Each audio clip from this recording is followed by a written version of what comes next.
All right, I'd like to call to order the July 22nd, 2024 Mountlake Terrace Planning Commission meeting to order. Would you please take the roll? Chair Batista. Here. Vice Chair Harrison. Here. Commissioner Stenson. Here. Commissioner Thompson. Here. Commissioner Betcher. Present. Commissioner Landes. I'm here. And Commissioner Morgan. I assume that's you. I'm here. All right, so we'll go ahead and move on to item number 3, approval of the July 8th, 2024 meeting minutes. Does anybody have any changes or corrections?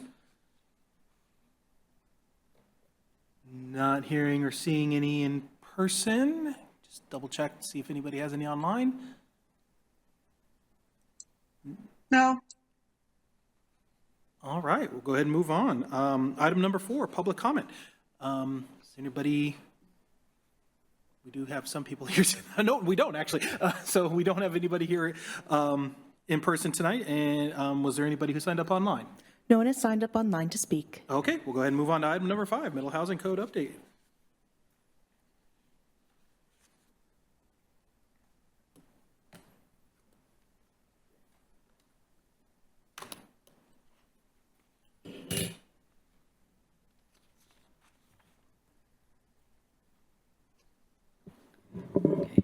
Good evening, Chair Batista, Vice Chair Harrison, members of the Planning Commission, Jonathan Morales, Senior Planner. I'm joined today with consultants from Burke Consulting.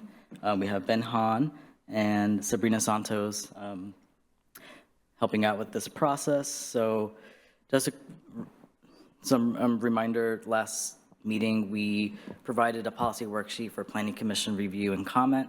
So the purpose of today's meeting is to go over some high-level findings from those comments that we received. And that includes staff comments as well. So staff had an opportunity to provide comment.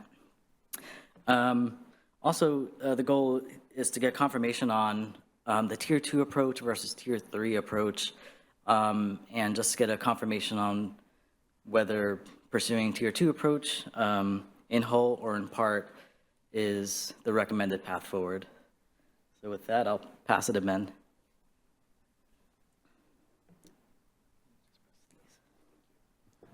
Hi, good evening, everyone. Good to see you all again. Hopefully the weather clears up later today, but happy to be here as usual. And with me is my colleague Sabrina. As Jonathan mentioned, my hope for today's meeting is to give a high-level overview of what we heard from you all with the worksheets that are filled out and from staff as well, and continue the conversation as we work towards a final draft ordinance. And so with the short time I have today, I'll give an update on the project, provide a very high-level initial summary of what we've heard so far and next steps for this project. Always like to remind ourselves, center ourselves in the timeline of this project, and we're in July, about to be August soon. We are working towards reviewing and editing the ordinance, and your feedback has been really helpful, helping understand what are some topics where we need to spend a little more time on as we work towards a final draft, and we're working towards an adoption of the ordinance with the comprehensive plan update. This should be a familiar slide to you all as well, but to remind the Commission on what our approach has been. Really what this ordinance, as I'll say it many times, is to ensure that with any lot zone for a single family, residential single family, that middle housing typologies are allowed as well without any more constraints than a single family development on the lot. With the light rail station coming on board, this is a really critical opportunity to think through how do we have land uses and housing that is complementary to this regional transit hub coming to Mountlake Terrace. And finally, how do we ensure that we have the greatest design flexibility and support for the vision for Mountlake Terrace for the next 20 years. With regards to this policy worksheet methodology, at the last couple commission meetings that I was at, I alluded to this worksheet to ask commissioners to fill out, and to date, we have the city staff filled out the worksheet as well as 4 to 7 commissioners. Again, this input will be used to help identify additional points or topics where we need to refine our recommendations further.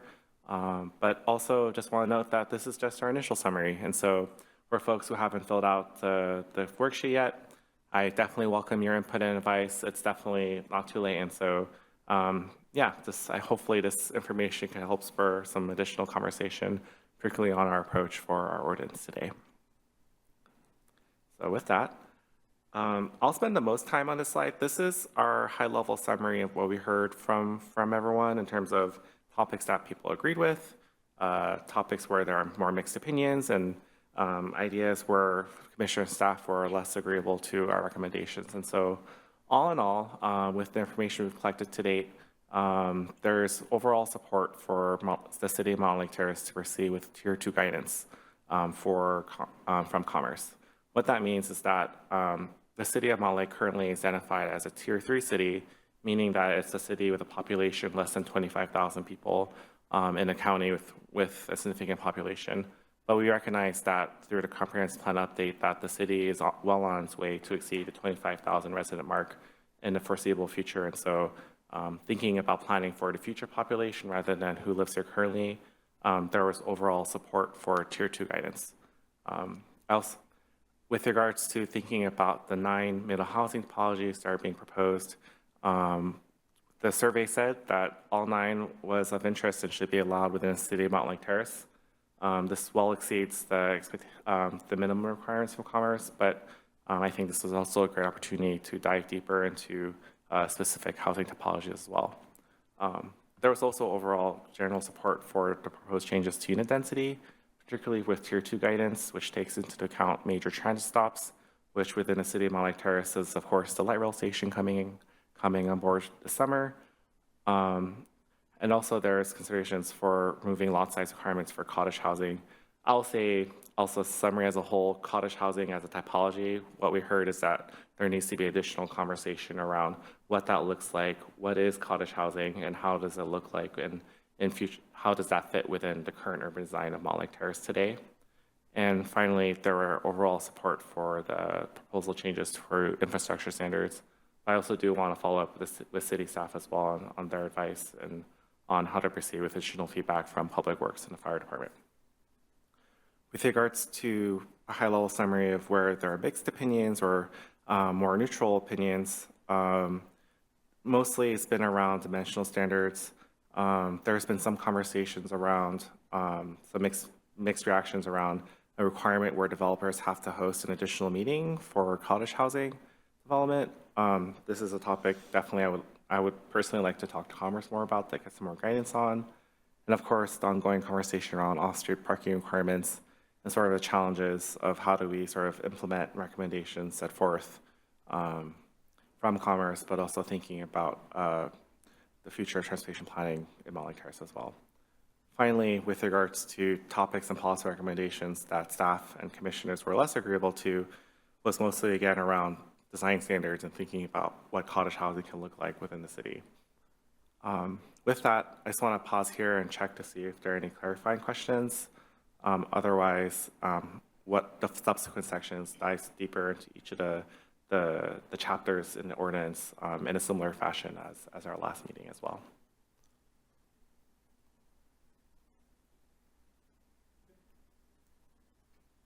Okay, I'll continue. Yeah, so with each of these slides, again, following the chapters, this is just a quick chart that shows what the survey results were on a quantitative count of yeses, neutrals, and nos. Green means yes, and gray means neutral, and orange means no.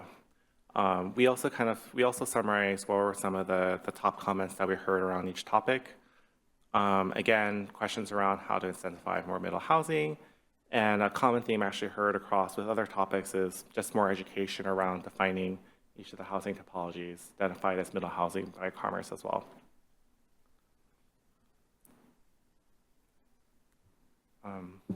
And with each slide, I'll pause for questions, and then if there aren't any, then I'll move on in interest of time as well.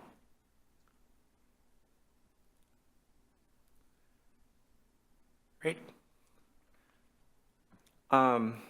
Again, a theme when looking at unit density, the survey results show that there was overall support for the 3 policy recommendations of thinking about unit density, and that allowing a minimum unit density of 2 units per lot, which essentially allows for a duplex development at the minimum wherever residential single family is allowed.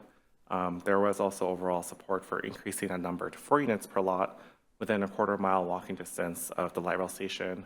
And finally, there was also support for increasing that number to 4 if one of those units was deemed affordable. And all this follows Tier 2 guidance from Department of Commerce, which earlier results show that there's support for this guidance as well. With regards to comments that we heard, again, this is a question that needs additional answering is around affordable housing. How do we track it? But also how do we incentivize affordable housing within the city as well, which is a great question to ask in consideration of the other House bills with the comp plan update.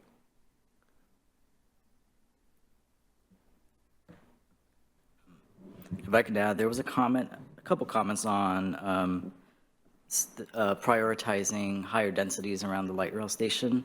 So just wanted to note that with our alternatives development process for the draft EIS, we are looking at proposed land uses that are higher density. So within that quarter mile, I'm proposing fourplexes, for example, and we have some mixed use, 4 to 6 story mixed use land use types, and that's outside of town center, immediately adjacent to the light rail station. So just keep that in mind. I'm going to butt in here for just a second to tell the Planning Commission. So we were at Tour de Terrace this weekend. We had planning staff both days in the booth. And so for CED, we had information on commenting on the draft environmental impact statement. And we also had some information on middle housing. Each question I fielded was about middle housing, and there was 100% support on middle housing from everybody I talked to. Didn't get into specifics, but the general comment, just so you guys know, was yes, we need more variety of housing types. We need different, typologies and different sizes. And avenues for those different approaches in Mountlake Terrace. So that's just, nothing official, but what I heard when I was there was a lot of support and interest around middle housing.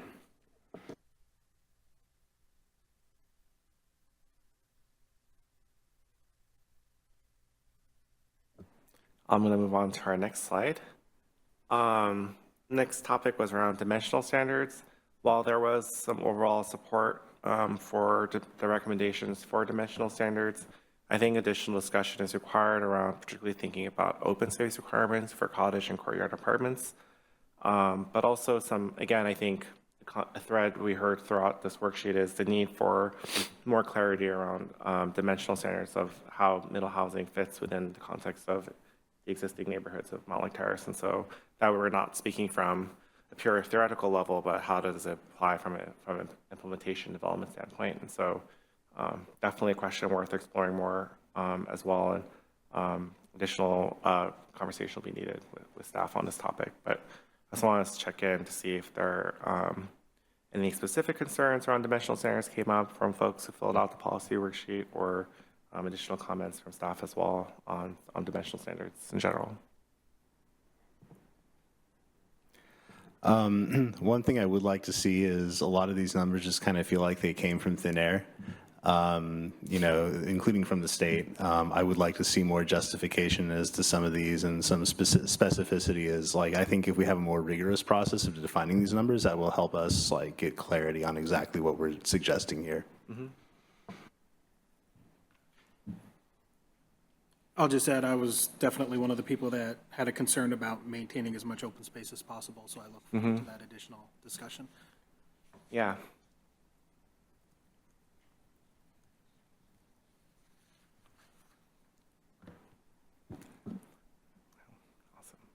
Awesome.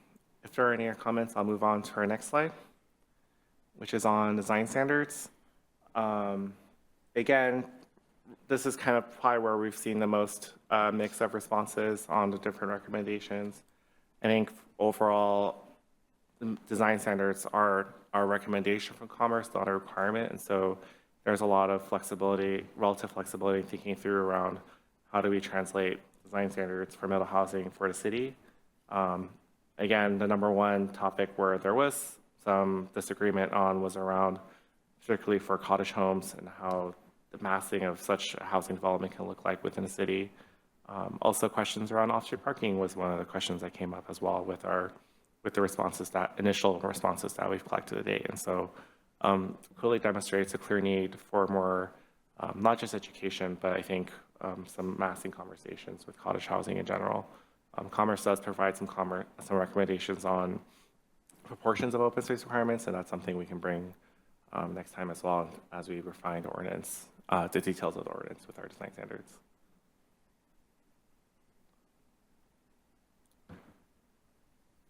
So I'm noticing a couple of no's, on these slides now. One of them in particular where it talks about, I'm sorry, this font is really small. Yeah. It talks about the floor area, the Yeah. second story, no greater than 60% of the first story. But then there's also another sentence there that says the total square footage cannot exceed 1,600 square feet. So it's, it's almost two separate things there in the same category. And I know I made a comment on this, so I'm just kind of curious, was it, it sounds like we'll probably still have further discussion on this. Yeah, I think so. It's actually the feedback's given me some good ideas of like how we can best sort of visualize, but also have some deeper, if we have a chance for a workshop. Okay. There's some diagrams I think I can bring. Is there a way to separate those two as well? Yeah, So I they're think just, not that I don't think we're going to get confused by it, but because in my mind, I read those as two separate issues. So, I think I'd like to kind of see them addressed separately. Yeah, I think we can do that. Okay.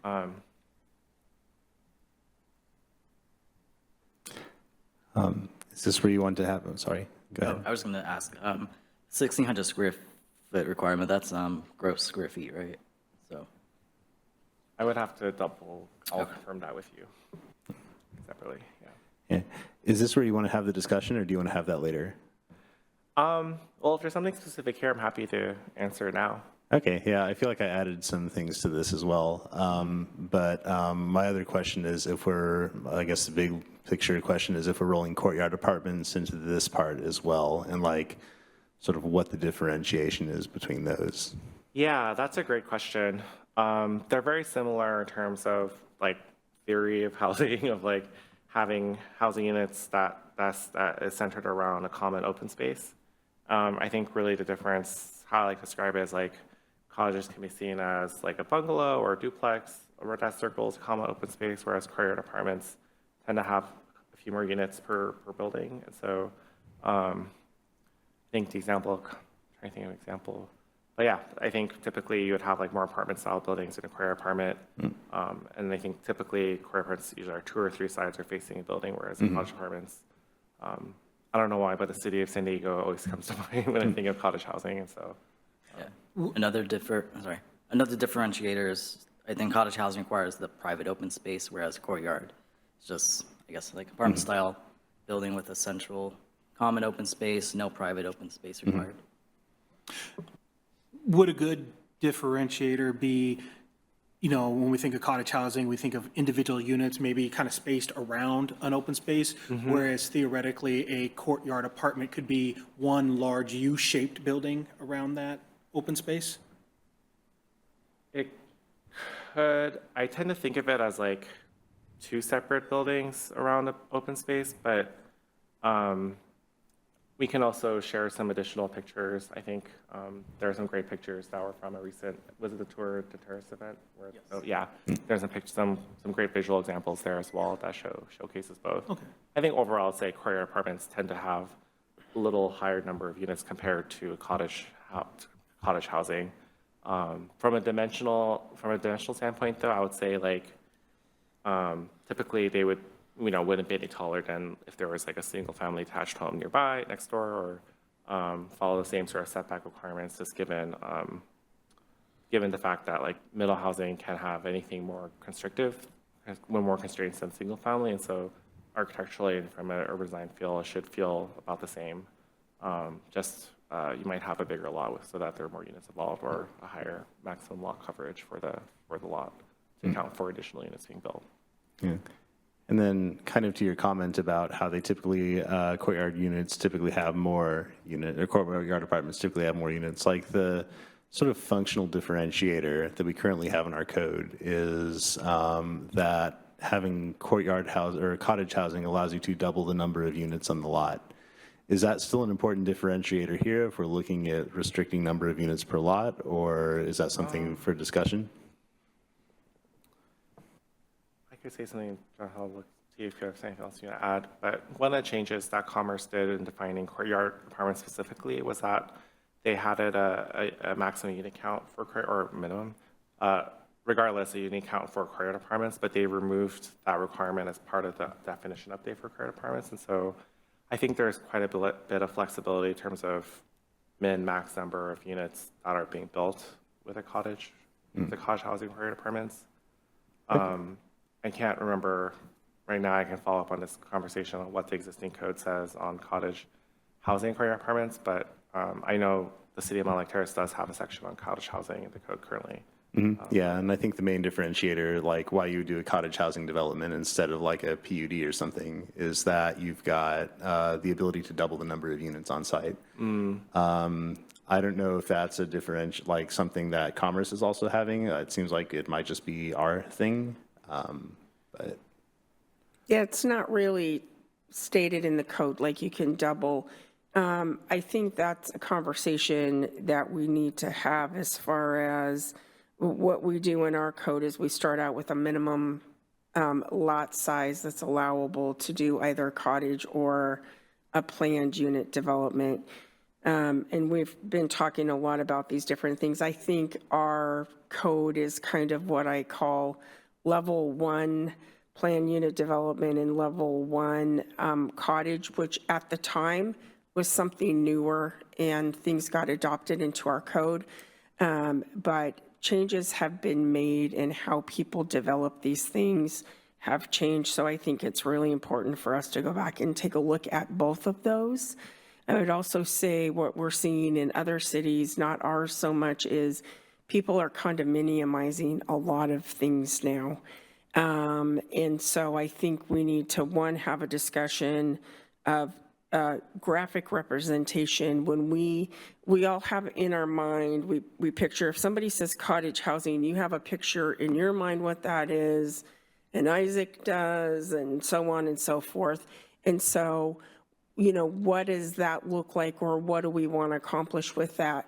Garden style apartments. I actually envision a U-shaped building, and I think California around us, right? The traditional center court. And so I think a lot of that's really important. It's almost like when we throw out words like affordable housing.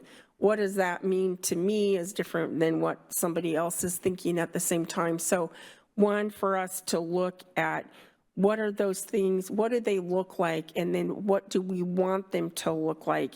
And then I think we start getting into more of the designs, minimum design standards and dimensional standards, and start talking about minimum open space, whether that's a collective space or do you need that individually, because these could be subdivided into separate lots, which is not saying that's a bad thing, but just I think we kind of need to start at a certain step and then just kind of walk all through these. And I think if we do that, we'll kind of collectively get to those different housing typologies that we think are going to fit into the community.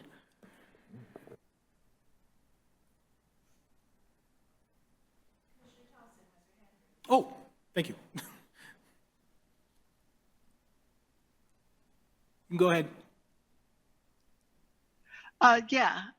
So this cottage style housing, I just want to make sure I get it straight in my head. Is it the same thing or different from like where I live? Is it a cul-de-sac or is it something different from that?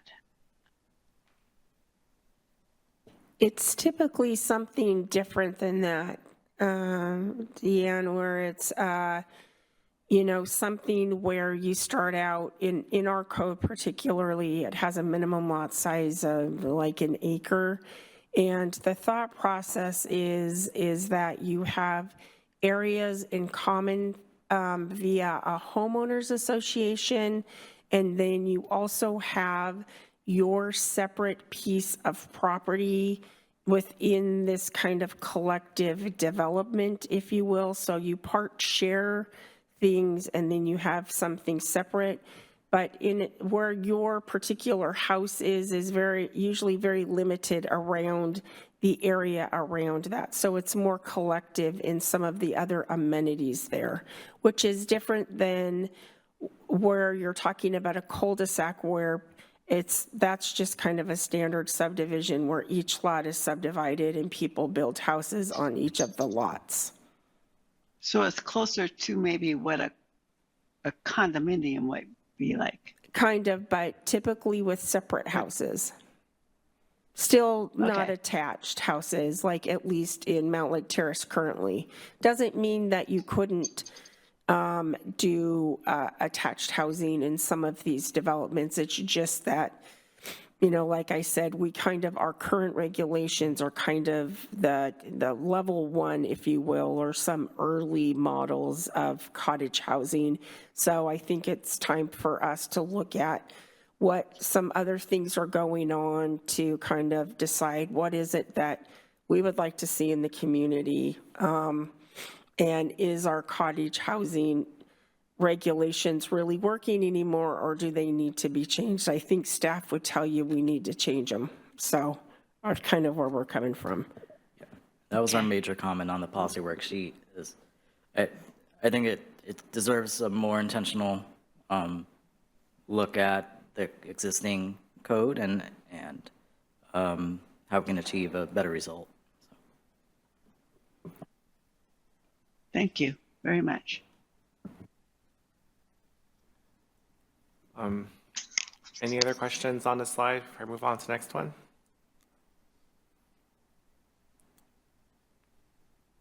You can always circle back as well too, but all right, I'm gonna move on to our next topic, our favorite topic, off-street parking.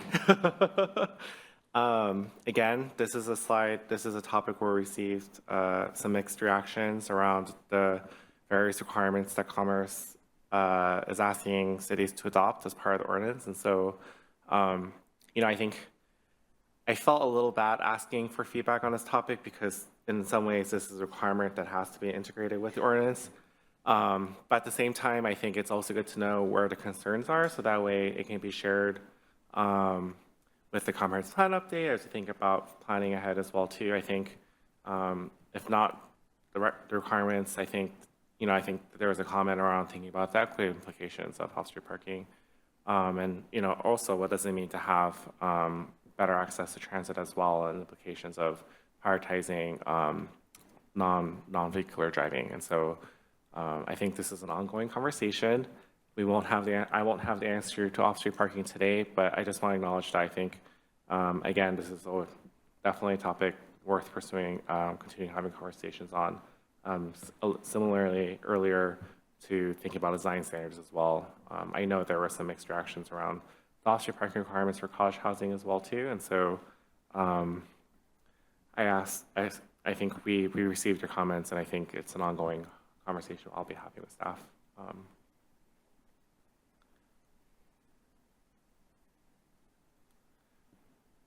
I will say I'm pleasantly surprised to see more gray and green than orange, and so that gives me hope. And so, but I'm happy to keep talking about this topic further.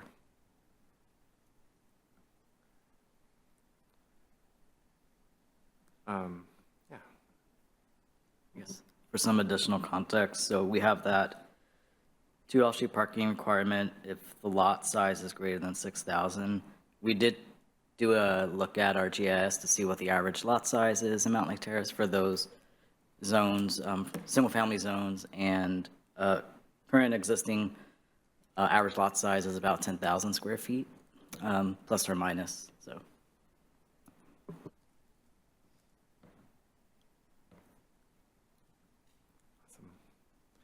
All right, I'll be moving on to our next slide then, unless any other questions. All right. So our last topic that we covered is around infrastructure standards.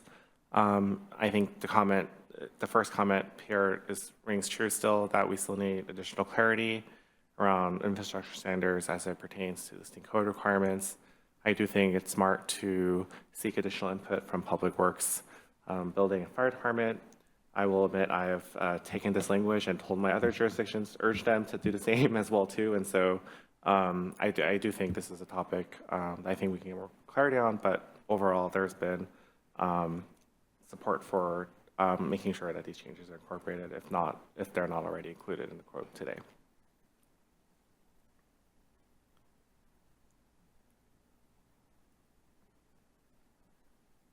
Awesome. All right. So I also want to acknowledge that we received additional comments as well, and definitely, I think, as I'm speaking today, I think easy next step I see is for us to, similarly with the complementary comment format, just being able to have a response for each of the comments I received. I believe the Commission has received a summary of all the comments that was submitted to us through the policy worksheet, and so I think my hope is to be able to respond to each one through a worksheet that I can share with you all. Again, some stuff around building code, thinking again, I think I remember this conversation clearly from first meeting around thinking about as units are closer together, thinking about privacy. And again, this theme of education has been something I've heard throughout, not just this in additional comments, but throughout the policy worksheet as well. And so definitely a great point and a great suggestion around how we can continue to have more conversations around really taking Commerce's recommendations and fitting it within the local context of the city. So, yeah, with that concludes my portion of what we've heard so far to date. If you haven't filled it out yet and want to fill it out, this is a great opportunity to do so. I'm happy to respond to all comments that come through, and I guess I'll pass it to you for next steps. Yeah. Yeah, so as Ben mentioned, for those who were not able to fill out the policy worksheet, there's still time to submit any comments. Also, if you did submit and wish to revise or add additional context, feel free to send it to Shannon after the meeting. The immediate next step is that we'll continue to work with Burke to develop an updated ordinance, incorporating some of the feedback we've heard so far. And also, the Department of Commerce has published updated guidance on middle housing. So we are there's a public review draft out right now that we're going to take a look at and see what additional items we'll need to incorporate. We do have a high-level overview of this work with the City Council on August 8th, so we'll be giving them a brief on the work we've been doing, what we've been hearing so far. And so as far as coming back to Planning Commission, we're hoping to meet with you again in September on this topic. And then we're going to start the discussion on upcoming engagement opportunities, whether that's a workshop or focus group, so that's something to be determined at this point, but we do want to roll in opportunities for engagement. And on that topic, we did have this board at the Terrace event. So sort of just a snapshot on what is middle housing, some of the House bills that we're looking at in order to implement this project schedule, and then some examples, visual examples of middle housing typologies. I think that's it. Any questions?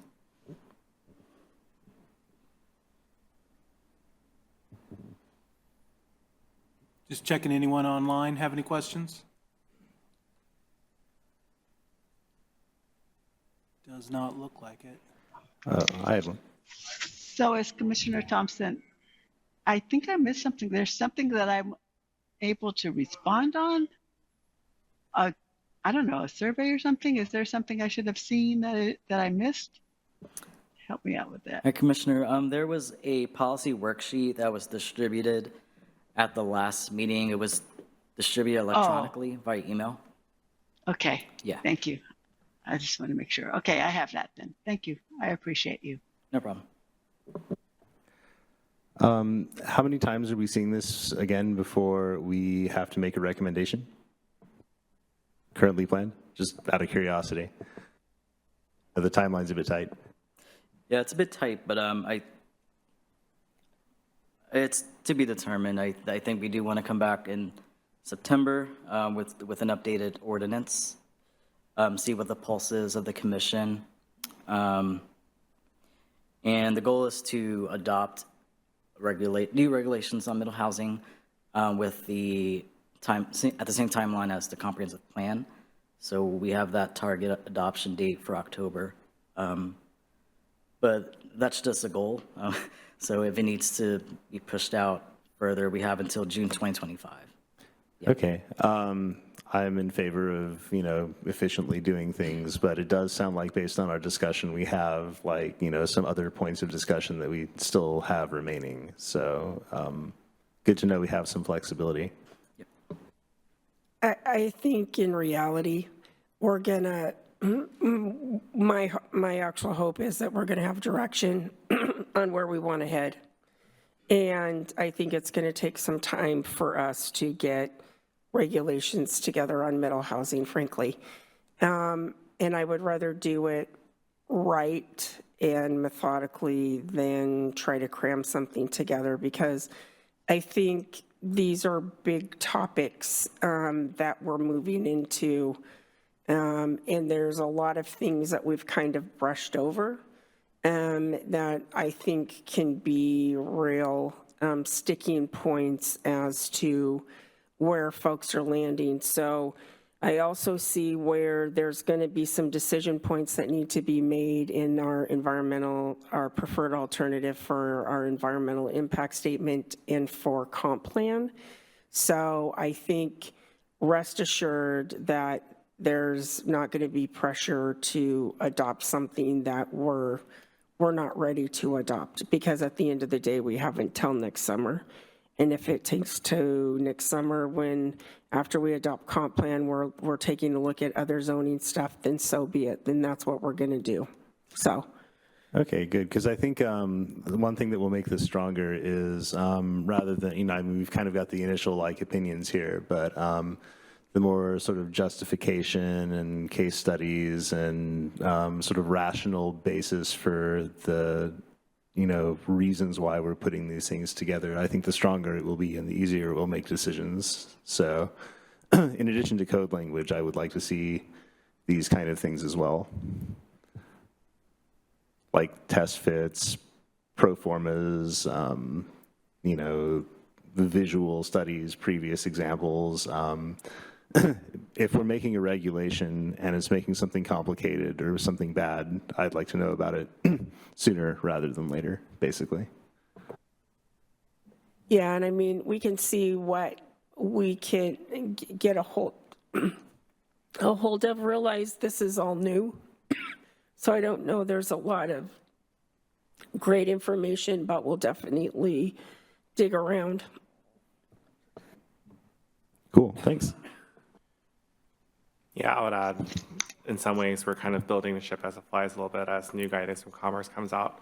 We actually have new guidance has come out on the 8th. So we've been reviewing that as well.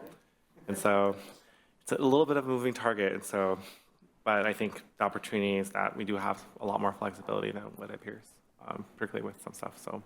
And I think also the good news is that, there is cottage housing and there's good examples of cottage housing. There is good PUD developments. Like we were saying, hey, you know what? Garden apartments, fourplexes, sixplexes, this stuff ain't new. This was built before. We're not reinventing the wheel. It's just coming back to kind of some types of architecture and densities that have been done historically throughout the United States. So it's just making sure that we're applying it appropriately here in Mountlake Terrace. And then what does that look like for our community? Great. I agree. Yeah. I think there's also examples that are maybe neutral or negative as well, like where you have, the 40-foot tall wall with the giant windows facing each other and no daylight. Like, I think that, you know, we risk creating some of these situations, but at the same time, we need to balance that by making, like, you know, there's like the reason they need to do that, for example, is you have to move all the cars around on site to each individual unit in the townhouse, right? Like, so I think these are the kind of things that, by highlighting, you know, positive trends we've seen and negative trends we've seen, when we come back with examples and discussions on actual code items, like, you know, there's some qualitative features that I think would be helpful for us to describe. Like, I think Chair Batista mentioned, you know, cottage housing being a different kind of class of housing where it's a smaller and more affordable thing. Like, I think some of That's these a comment that I made in Yeah. the survey too. So there's like these qualitative things that I think we have, but then also like how does it translate into quantitative or very descriptive code? I think, you know, if we have sort of a basis of that, and I think, you know, I've heard from people that privacy is a concern when they have these, you know, sort of larger things being built right next to them, which I think is also valid because, you know, then you wind up with, you know, again, that like 40-foot tall wall and they're 10 feet apart from each other. Like, I think, you know, making sure that we're regulating the right things, and I think starting that point with good and bad examples and positive and negative benefits, and with an eye to like how it actually impacts like the construction of buildings and what maybe the, like the cost of everything. So for example, like roof slopes or facade modulation, like, you know, if that like, you know, is worth, if the juice is worth the squeeze there in terms of what it does to unit cost and the quality of the architecture. I think I would like to see a process where we sort of take those kind of things and then translate them into code. I think that would help build a good foundation for, and a common point of discussion. Can someone tell me what facade I don't even know how to say the word. Facade You just said, modulation? Commissioner. It's a lot more common in bigger buildings, but like basically you have the apartment building, and instead of making it a big square, you kind of have to like make big bump outs and things like that. So there's just not like a big flat wall that's just blank with, you know, no windows, or there's no relief on that where some parts go in a certain number of inches and come out, you know, so it's giving it some type of design elements to it instead of looking like a big a big rectangle that's like a warehouse building next to, you know, existing residential. So, you know, trying to make sure that these things, even though they're denser than maybe a single family house next door, they also can fit into that neighborhood more appropriately. And we've all seen bad examples of, you know, a really beautiful neighborhood and something really, I'm speaking of Arlington, where I live actually right now, and in the kind of historic neighborhood, there were these outrageously ugly houses that were built, and I'm sure they were very economical for the developer, but because of that, that was rezoned into a historic neighborhood, and there's design standards on there. So making sure that you're appropriately fitting into an existing situation, because we're not starting from a blank slate. People live here, people have houses, and so how do we best put new things in to make it all fit? Wonderful. That helps a lot. Thank you very much.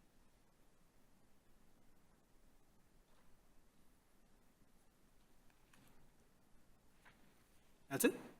All right, thank you. Thank you all. Thanks, everyone. All right, so item number 6, Economic Development Strategy Plan Introduction.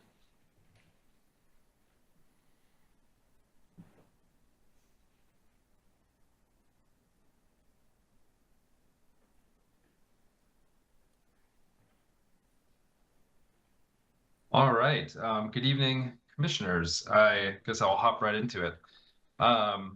So good to see you all again. I'm David Fisk, an associate with Leland Consulting Group. So it's been a couple of months, at least since we've spoken. I've been working with you all on the comprehensive plan as well, on both your housing and economic development elements there. I think the last time we spoke was for the economic vitality element.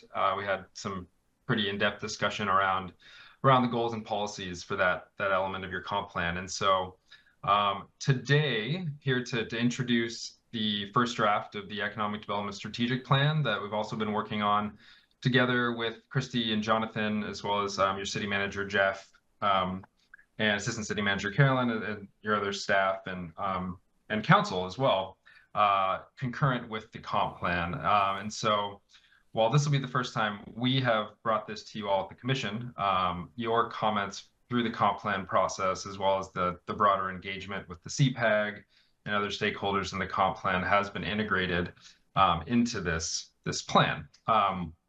So the hope is that this will sort of meet your expectations, in that this is meant to be in alignment with the comp plan and recent planning efforts, which I'll get into in just a minute briefly with the slide deck, and focusing on sort of the shorter term implementation and action steps around economic development for the city of Mountlake Terrace, in terms of what are the first steps the city can take to achieve your longer term vision and goals in the comp plan.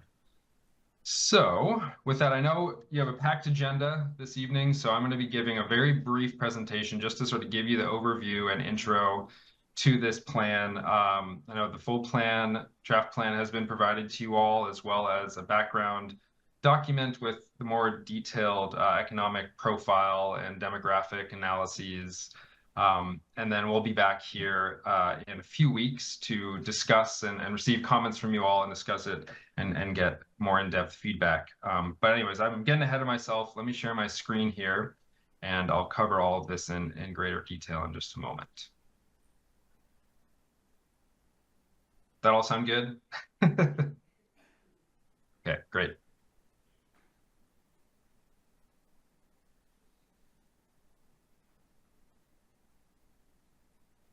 Okay, you all seeing my screen? Yes. Excellent. So some of these slides will be repeating what I just went over, but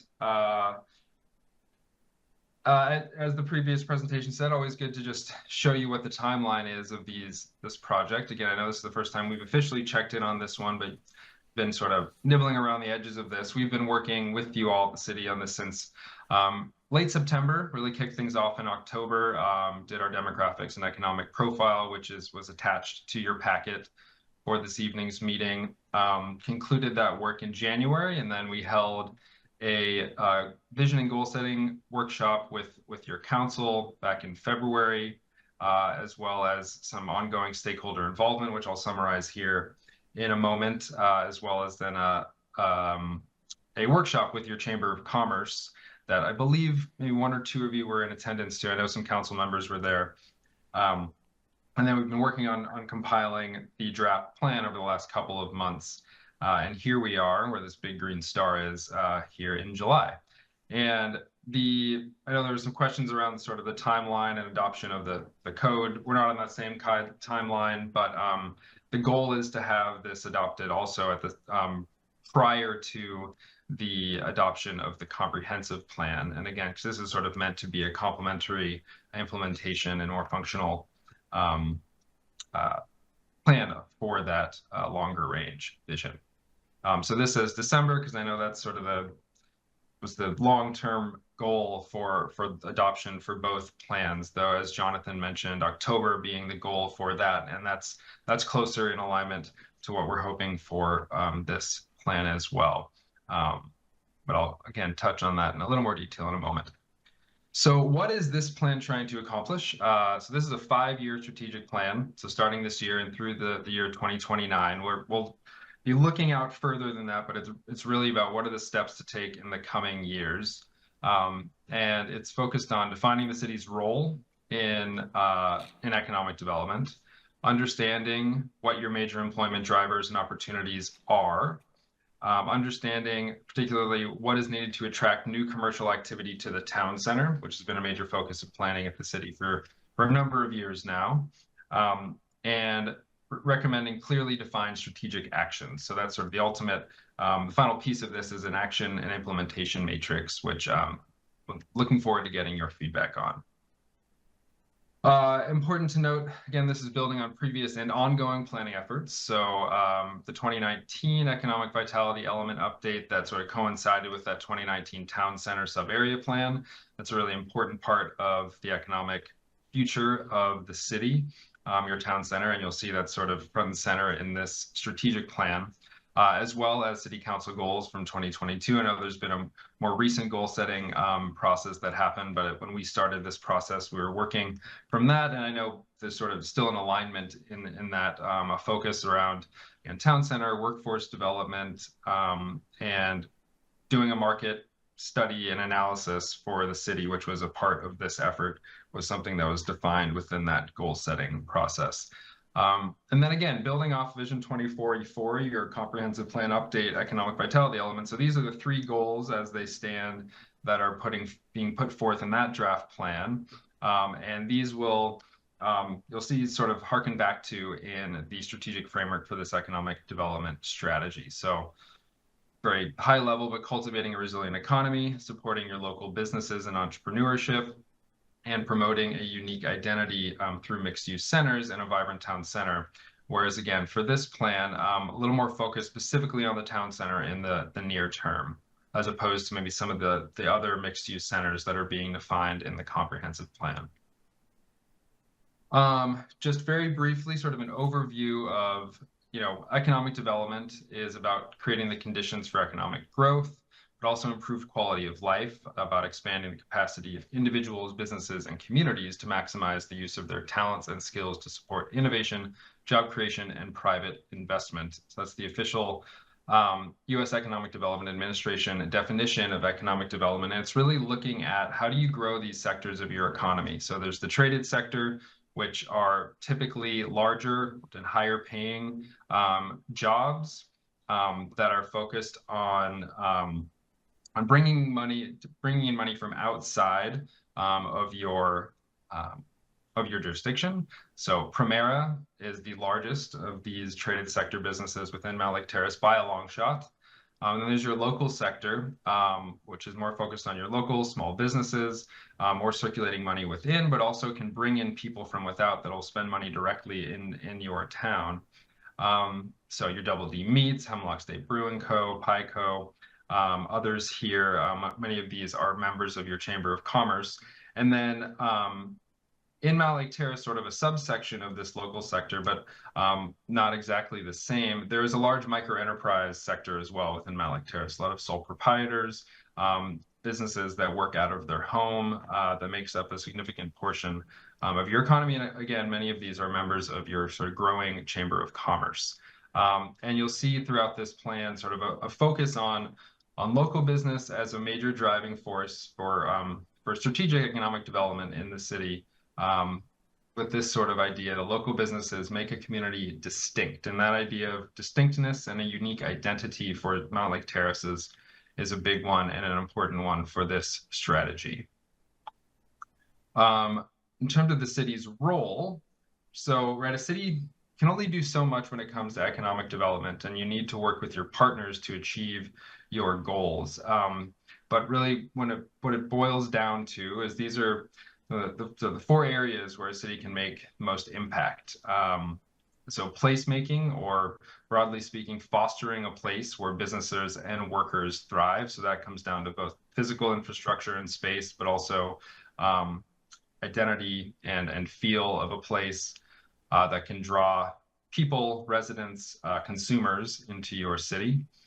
Infrastructure and land use, so guiding that desired development through land use regulations and decisions, and supporting business development by providing quality infrastructure. Supporting small business, so fostering a culture of creativity and entrepreneurship, ensuring that your local business sector has the resources that they need available to them, whether that's information, whether it's access to smooth permitting process, whether it's access to financial resources, perhaps, and knowing where to reach them, or sometimes direct resources provided from the city. and partnerships. So putting forth a clear vision and aligning with partners to achieve shared goals is really what it's all about in economic development. And so this table on the right outlines some of the key regional and local partners, but this is not an exhaustive list, of course. And within the strategy in our action matrix calls out a much wider range of partners and recommended partners for implementing the actions that are recommended there. So to keep things brief and high level, just sort of highlighting these key takeaways from our economic analysis, as well as some of the stakeholder engagement in terms of what are the key opportunities and challenges, what are the main driving forces in Mountlake Terrace's economy today. So opportunities, there's been, already has been significant residential growth, households moving to the city, and that is expected to continue. And not just growth, but shifting demographics in terms of who is moving to the city that shows positive trends in terms of what businesses, retailers may be looking at in terms of not just growth, but higher incomes, higher diversity, higher rates of education, which again are typically indicators of strong economic growth or potential economic growth. With that growth is coming increasing retail demand for goods and services. There's already been identified through public engagement a desire and demand for more services and amenities throughout the city, particularly within your town center. And in some of the analysis we've run shows that there is certainly an increase in retail demand, especially as expected population growth continues for a number of new businesses, restaurants, potentially a full service or medium-sized grocery store over the next 10 to 15 years that could be expected within your city. There's an established network of regional industries. I already mentioned Primera. The city has a strong economic base, though, as we'll get to in this challenging side, not necessarily part of some of the fastest growing industries in the region. But there are growth industries around you, life sciences, and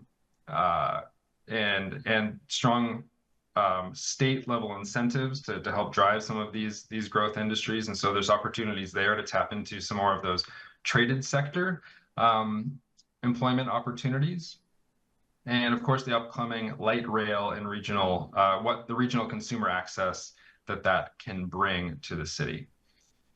On the challenges side, I mentioned this growth that's occurring and the shifting demographics. What this also does is potentially exacerbate some of the existing economic disparities within the city, and sort of that equates to spending power, but also access to services, which can be a detriment to economic growth. And we're talking about economic disparities across ownership and renter households, disparities across race and ethnicity, and some disparities as well among sort of these newer households versus longer term or existing households. And that can come with challenges as a city grows.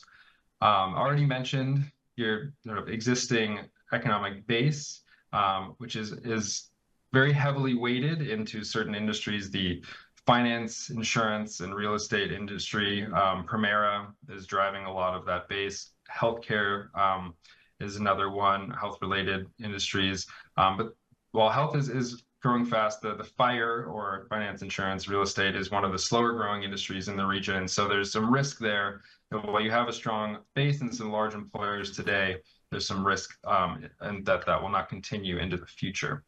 Already mentioned a lot of opportunity in terms of tapping into new employment growth, but there is also constrained land within the city of Mountlake Terrace. You're boxed in. You don't have a large amount of undeveloped or vacant land, minimal industrial space for certain types of industries are not viable due to that. And so that means that most new development will need to be infill, which will be more expensive, which comes with challenges. And a lack of business visibility and community identity is something that's been voiced across the board from community members, council, you all, the CPAG, that is something that the city and your partners need to work on in terms of driving interest and just knowledge about the opportunities that exist here in the city. So that's a high-level look. The plan and the background document you're provided will go into all of these in much greater detail. Just wanted to give a brief summary of the engagement that we've done so far in the process. I mentioned that City Council Vision and Goals work session that we did back in February to provide some additional guidance to this plan. We've been engaging through stakeholder interviews since December, and really that ended in May. It was the last interviews we conducted. There's a list of who we spoke to here on the right. So members of your chamber, Economic Alliance of Snohomish County, Workforce Snohomish, commercial brokers, as well as local developers, Team Grocery, strong advocates for grocery in your downtown, and really retail and amenities more generally, and both your past and current city leadership. So I had some one-on-ones with City Council, as well as your former Assistant City Manager, Stephen Clifton. And mentioned a Chamber of Commerce workshop that was held in April that I will give a high-level overview of in just a second. And then that ongoing engagement, bringing in feedback from some of the surveys and open house feedback and input that was received through the comp plan. And so in this Chamber of Commerce workshop we held at the end of April, there were close to 40 participants, local businesses that joined us in that space where you are sitting today to conduct a workshop around the future economic growth of the city and how your local business community can be a big part of that. And so this is just one of the questions that was posed to them. We did some live polling and then some breakout discussion groups, and then shared across a series of questions some of the key takeaways, needs, and opportunities for partnership that exist between the city and your chamber and other partners. And just wanted to sort of give a separate slide to this, because really what came out of that is that Mountlake Terrace is lucky to have an engaged chamber, one that I know that sort of engagement and participation has been renewed relatively recently in the last year. And I think there's a lot of interest in continuing that momentum and continuing to strengthen that partnership between your chamber and the city, and come up with ways to work together to implement this strategy and your broader agenda around business and economic growth. And I think that will be vital, and is also not always the case in all the jurisdictions that I work. So important to note. So with that, that's sort of all the background.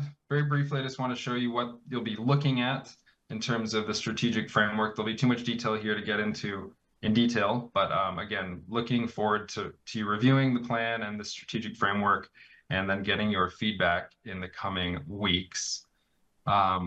So at a high level, city's goals, strategies, and objectives.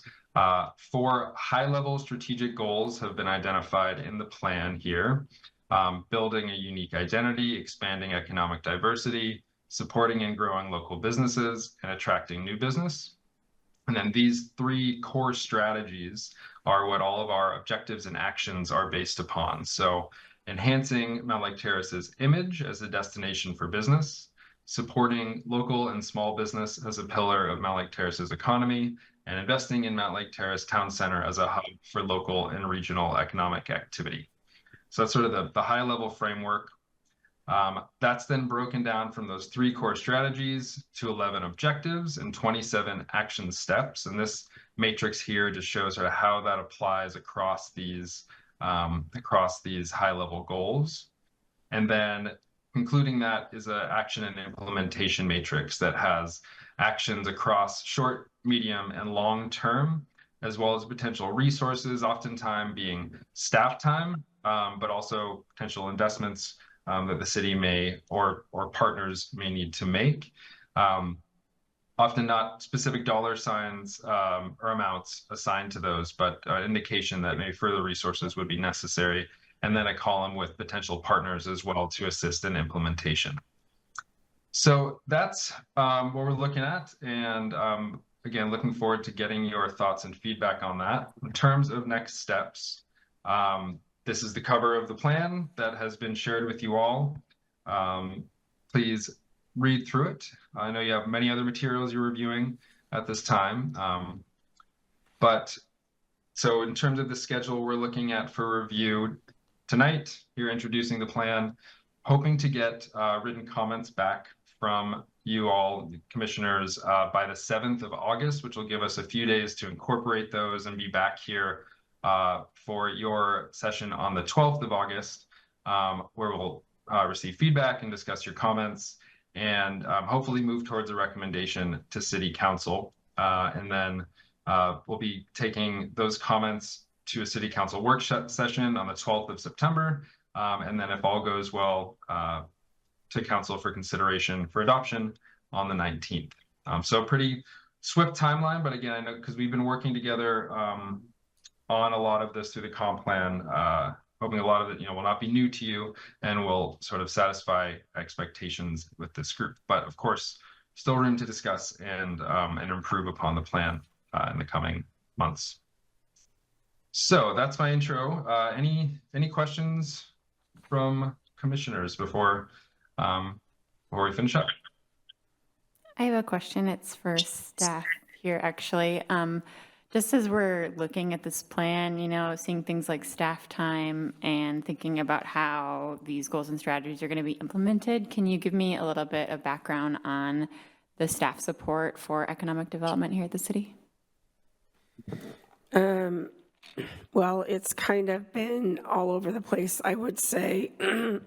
Previously, our deputy city manager, Stephen Clifton, since I've been here, had an economic development background. He did economic development for Edmonds prior to coming to the city, and so was able to work with him kind of taking the lead to do economic development. And then COVID came and kind of put a kibosh on that. I know the city has had an economic development person full-time previously for efforts, and that's one of the suggestions that staff has given the city manager and council for this budget cycle, that if you want to do economic development, it's a full-time job and it needs dedicated staff in order to start accomplishing these things with everything else that is going on, building and planning wise. It can't be a 10% of your job duties. It has to be an ongoing, everyday building these relationships, and there's a lot to it to actually move that forward. So that's where we're at right now. We had a retreat, council retreat, and one of my recommendations is that the city needs to hire a full-time economic development person. Fantastic. I hope we see that come out of it. Thank you. Yeah, and we support where we can. In that same train of thought, is there any aspect where a volunteer can help out with that, or is it only paid center staff that can help out with that? Because I am willing to volunteer my time. Oh, that's nice. Yeah, I think there's opportunities for people to volunteer to do things. I think even with the chamber, those efforts are volunteer efforts where people are trained to put together different things as far as economic development goes. So I think anytime we can get people to volunteer time and efforts is awesome on anything that we're trying to do. I would just add to that, of course, a city can't be completely reliant on volunteer time, but No. Sure. That's why I highlighted your Chamber of Commerce, and really economic development is a thing where it takes a village. It takes interested and passionate members of your community to drive forth economic projects or economic development projects. So as much as you can sort of gather momentum through volunteers, through your chamber, through other partners, that's what will be needed, especially in the case where the city does not have an abundance of resources to put towards economic development projects. as a member of the village, I raise my hand and I will gladly help where I can.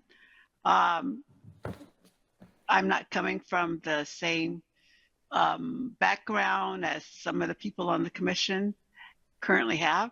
I am simply a resident of Mountlake Terrace, and I want to see Mountlake Terrace be beautiful and viable and a destination city. So I don't know what I can do, but I want to try to figure out what I can do to help it be that. You're awesome.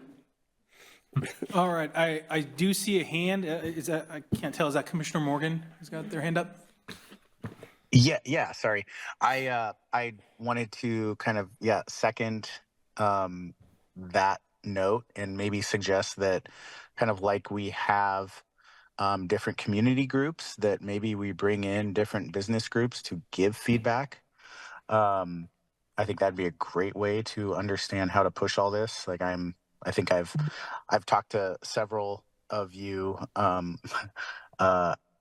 city employees about this as well. Like I'm really passionate about our work that we're putting into this effort right now can only really be enabled by our economic development and encouraging people to come in and help us change the zoning and change the city and realize this dream. So very strongly support all of that. I think we need lots of different business groups, not even just the city. I think going outside of the city is actually more important, because I think that we are a new destination city for employers who are looking to maybe have offices outside of Seattle, Bellevue, and some of these major areas. And I think that's obviously one of the benefits that's going to come of light rail. It's one of the benefits just of our city, period, and town center. And then beyond all of that, what I want to add to all of this, and I don't want to discredit any of the work that has been done so far, but I highly would recommend, if there is a way to hire someone from kind of a branding background into this, I think what our city needs is, like, from this strategic development and strategic economic plan, to come up with a way to brand our city. I think if we can brand Mountlake Terrace in a way that is kind of in compliance with what we come up with in this strategic plan, and maybe the plan is what helps, give money towards that. I think having a brand of what is Mountlake Terrace, why should we move there, what is the benefits of me as a employer or business owner to move my headquarters there, I think is extremely important. I think we see this across all forms of city government, national government, whatever. If you can brand what you're doing, people will follow.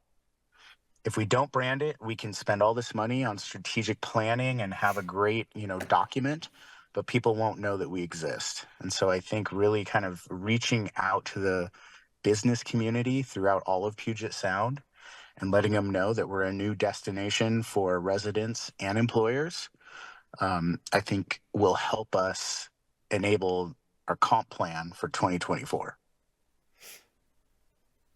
I echo and support what Commissioner Morgan has just said. Branding is important. Well, great. I'll just say, we will have plenty more time to discuss this, or a longer session to discuss this in upcoming meeting. I'm happy to hear all of those comments from you, Commissioner, because I think you'll see those within the recommended strategies and actions in this plan, particular, around branding, reaching out to maybe your neighboring jurisdictions, and also forming an economic task force to work with local businesses to sort of really have regular coordination on how to implement this with some of your partners. So I hope the strategy speaks to all these desires that you're mentioning. Thanks. Awesome. Thank you. Yeah. Speaking of long discussions, I see we've got a discuss PC comments and recommendation to City Council on the same day. And then we have City Council work session following that. I feel like that might be a bit of a, given the discussion here and the size of the report and its importance, I'm a little hesitant to have one, like, I guess my question is, how tight is this timeline? Because my sense is that we might discuss it a few times. Is this able to slip, or is that something that we're up against a hard deadline here? I would sort of look to you, Christy, or and I need to speak with Jeff as well on that. I know there's a lot coming to your desks in the coming weeks and months. So how we fit this into your agendas, we tried to sort of figure out the best and most effective or efficient way to do that. But Yeah, I think some of the thought process, and I didn't set the times for this particular agenda item, was that we have budget as well. So we have comp plan, EIS, this, and budget. And so just trying to say, okay, we have X amount of time. How do we squeeze 3 pounds of sausage in a 1 pound casing? So that's probably why you see that date. I mean, if that's a concern, we have our leadership team meeting tomorrow, and I can find out some more information about that August 12th date, and if there's a possibility that that can wiggle. I mean, okay. I would say it probably can. I mean, we can't make you, can we? Right. I mean, just like, You just say, you're not my dad, you can't make me do that. But I would think there could be some wiggle there, potentially, if things needed to be discussed further, so. Okay. But I'll check it out tomorrow and kind of see where we're at. Great, thanks. I think this strategy that we've come up with, where you send us something for written comment, and then we send it back to you, you summarize it, we have a discussion, and then maybe we look at it again. And this, I think it's been really successful. Like, I think this is fantastic. I'll tell the boss. Good. Yeah. You have my full endorsement, and it should go other places as well. But I think, that does sort of require like a bit of a rhythm where maybe Absolutely. It's not even just like time, really but tight. Like, we should probably at least plan for, you get it, you look at it, and then after the discussion, there's one more summary, depending on how the mood goes, and then you provide a recommendation.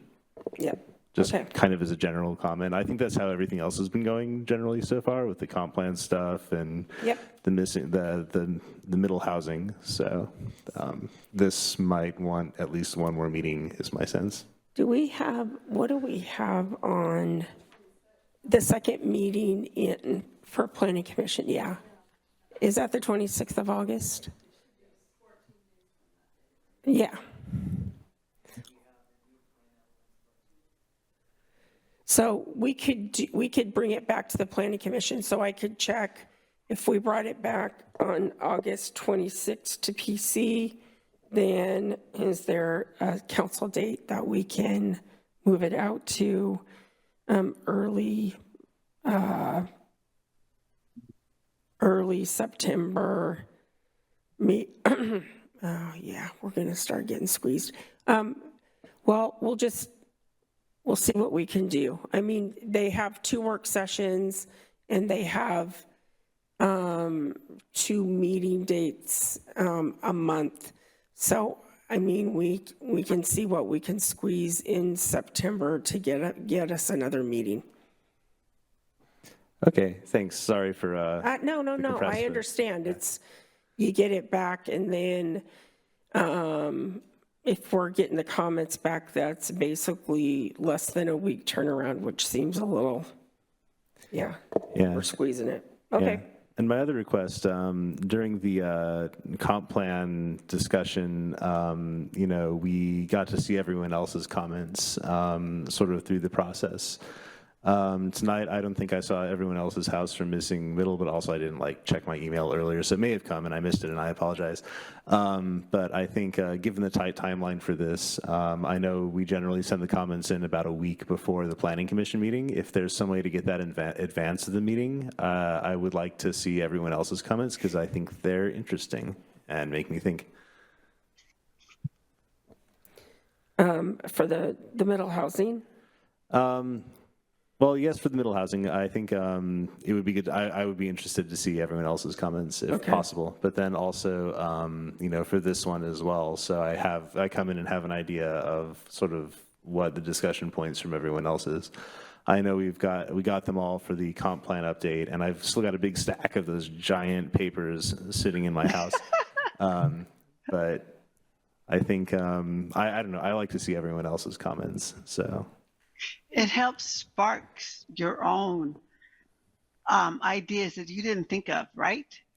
Because you're in your own silo, and then when you see other people's comments, you push yourself out of your silo, and you see a broader aspect of what's going on in the community, which is why we're here, right? Right.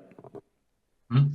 David, well, I think if we do get comments by the 7th of August, we should be able to consolidate them to be able to share prior to that meeting on the 12th. Let's shoot for that.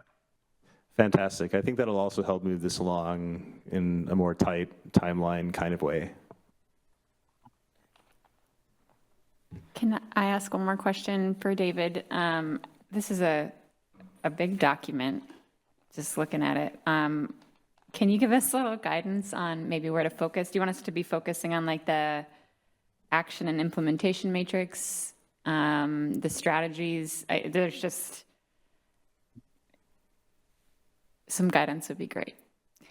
Yeah, I would say it'd be good to focus on chapters 4 and 5, the strategic framework, and then the action and implementation matrix is really the meat of the plan. The sections, the chapters prior to that are more focused on, you know, this is how we got here and our summary of our analysis and engagement. But those, yeah, the framework and the action matrix are really where I think the most feedback would be, or your feedback would be most helpful. Fantastic, thank you.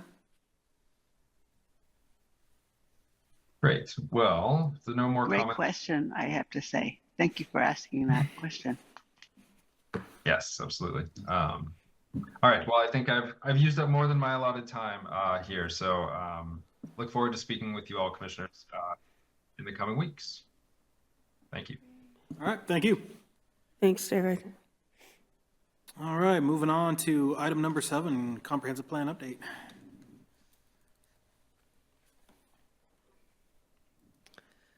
Maybe I'll take this moment to just reintroduce myself. I'm Mandy Roberts, Principal Planner with OTAC. I've been with you a few times over the course of the comp plan. And also wanted to let you know that my colleague, Emily Larson, who's a Senior Planner with OTAC, is online with us tonight. And sadly, to let you know that Sierra Carson has moved on to the City of Shoreline. So she has been a great Senior Planner for the process and a Mountlake Terrace resident, bringing that perspective, and we're going to miss her dearly, but she's done great work as far as getting you guys where we are today and compiling all those comments that you mentioned, Commissioner. So we thank her for that. We'll miss her. And we wish her well at the City of Shoreline. She's now our client. These things happen, right? She just couldn't turn down the Mountlake Terrace to Shoreline commute, one train stop away, basically. So, so anyway, thank you. All right, so today we are continuing our draft plan review process. Sorry, it's not the kickoff, we did that last week. Oh. Specifically, we're gonna do a review of the preliminary findings of the draft EIS process, environmental impact statement, before it's formally published for public and agency review and comment at the end of July. So the first agenda item here is just a quick review of the housing needs, analysis and discussion of options as we previously presented, summary of the preliminary findings in the DEIS, summary of comments that we received on the draft comp plan introduction chapter, and then review of next steps. Okay, so we have presented this chart multiple times through this process. I wanted to share it with you again because we're going to talk a lot about these numbers tonight and how they're being analyzed in the draft EIS and what we're seeing in terms of demand for some of the improvements and services that relate to each of these numbers. It's really enlightening. So just to kind of summarize what you're looking at here, we've got the baseline numbers in the first column, which are really 2019 and 2020 numbers. In some of our other charts, you'll see tonight that we've been able to calculate what's happened since that baseline year up to 2024. So we know what's been going on, how many housing units are in permitting or have been built since then. And then our target is really the Snohomish County allocated target to Mountlake Terrace for housing, or jobs, and then population calculated as part of that. And then what we've done here for each of the alternatives that are being analyzed in the draft environmental impact statement is we've calculated what the correlating housing units, population, and jobs would be associated with each growth alternative. And we'll get into more details. But you can see, again, I know you're familiar with this, but just to point out again, that alternative 2 does a relatively good job of helping us meet our targets and gives us a little bit of extra room for growth. Alternative 3 goes way, way beyond, and I think we all know that. And what's become more apparent to us is now that we've seen things like water and sewer capacity analyzed with each of these, how big of a challenge it would be to serve alternative 3 in its entirety. So we'll be looking at that in detail as we go along. Also, I think we've presented the housing by income level analysis a few times.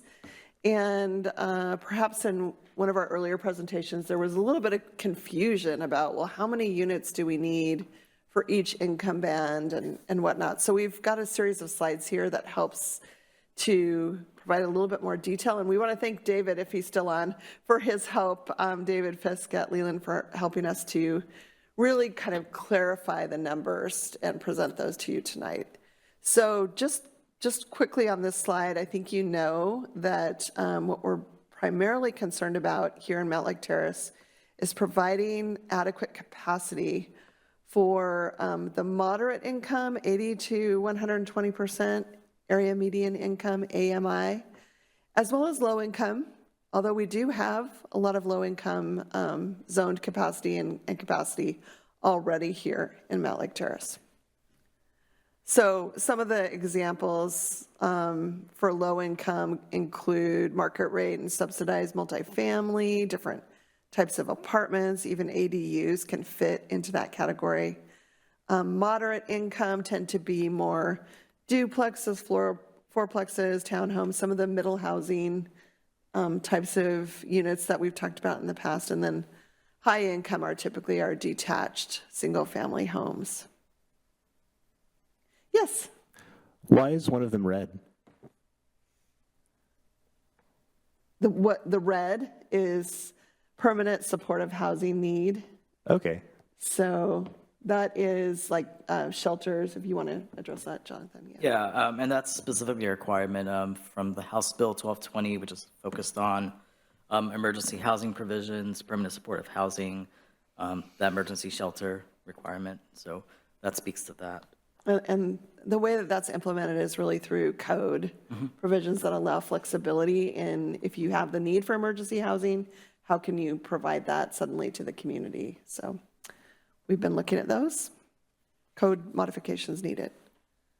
So this is our first new chart that helps to really clarify, if we look at the existing zoning capacity here in Mountlake Terrace, our net new housing units needed by 2044, going back to the target, is 7,683.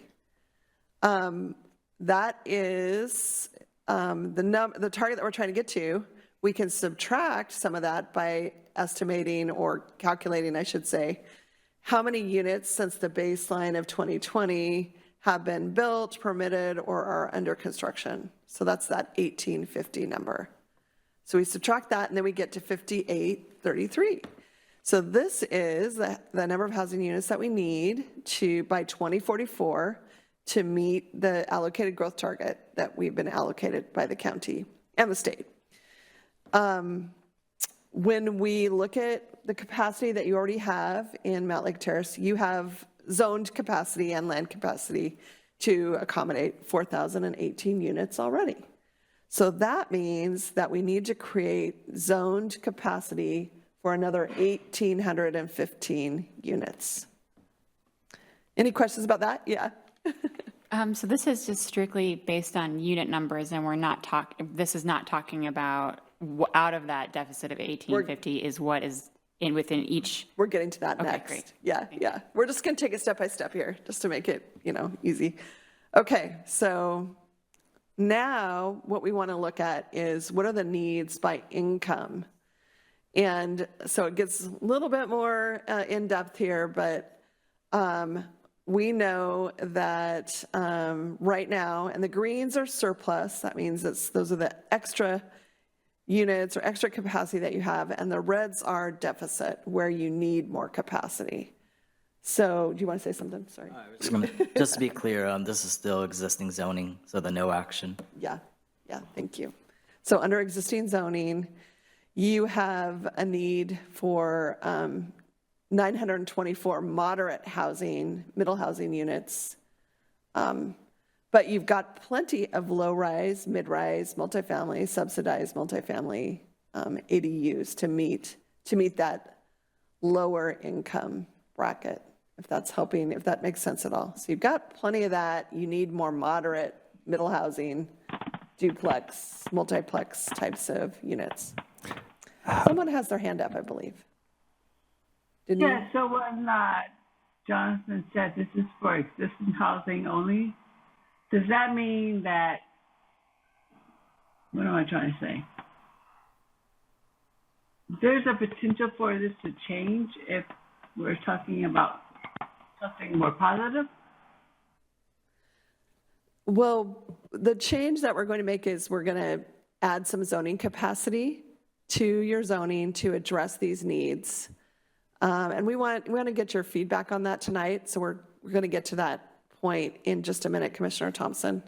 So we're just trying to take you to an understanding of what you have right now in terms of available capacity, and then we'll get there.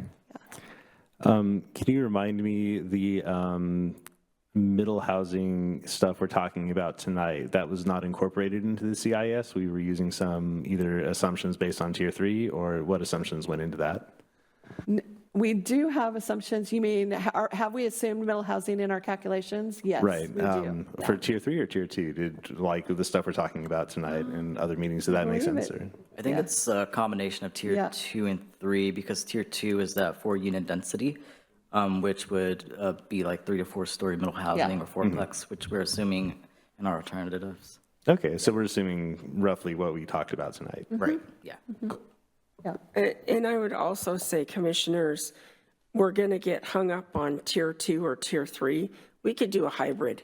Yeah. I mean, we just have to meet tier 2 or tier 3. So I think when we go over the numbers that we're more recently seeing, maybe it ends up just being a hybrid of ultimately what that looks like for us. Thank you. Okay, and the other thing that's a little tricky to understand here is that you do have a deficit of low-density single-family, which is the highest income bracket, 120% AMI. But the state doesn't really require us to do anything about that. The state statute is mainly concerned about providing housing that is serving the affordable housing needs from, low income to moderate income. However, the state does still require us to meet our target. So we still need to provide that 1815 level of capacity. So one of the questions we have tonight that we want to talk about is, we know we need to provide 924 units of moderate density. We know you have plenty of low-income, mid-rise multifamily. What should that additional, let's see, I did the math, hold on. If we take 1815 and subtract 924 from it, you still have an additional 891 units that are needed. What should the zoning be for that? And we'll look at our zoning maps again and kind of talk that through. In some cases, we've talked about creating new neighborhood centers, and maybe, with the intent of doing that, we might want to go ahead and have more multifamily mixed use type zoning to support those additional 891 units. We could also look at having more middle housing throughout. The challenge there is that, it limits capacity over the long term. And I know that it's been an aspiration of the city council and planning commission to really, grow and provide capacity for growth. So if we kind of limit ourselves with middle housing, that limits our overall capacity. So let's just think about that as we move forward. Any questions about that before I go on?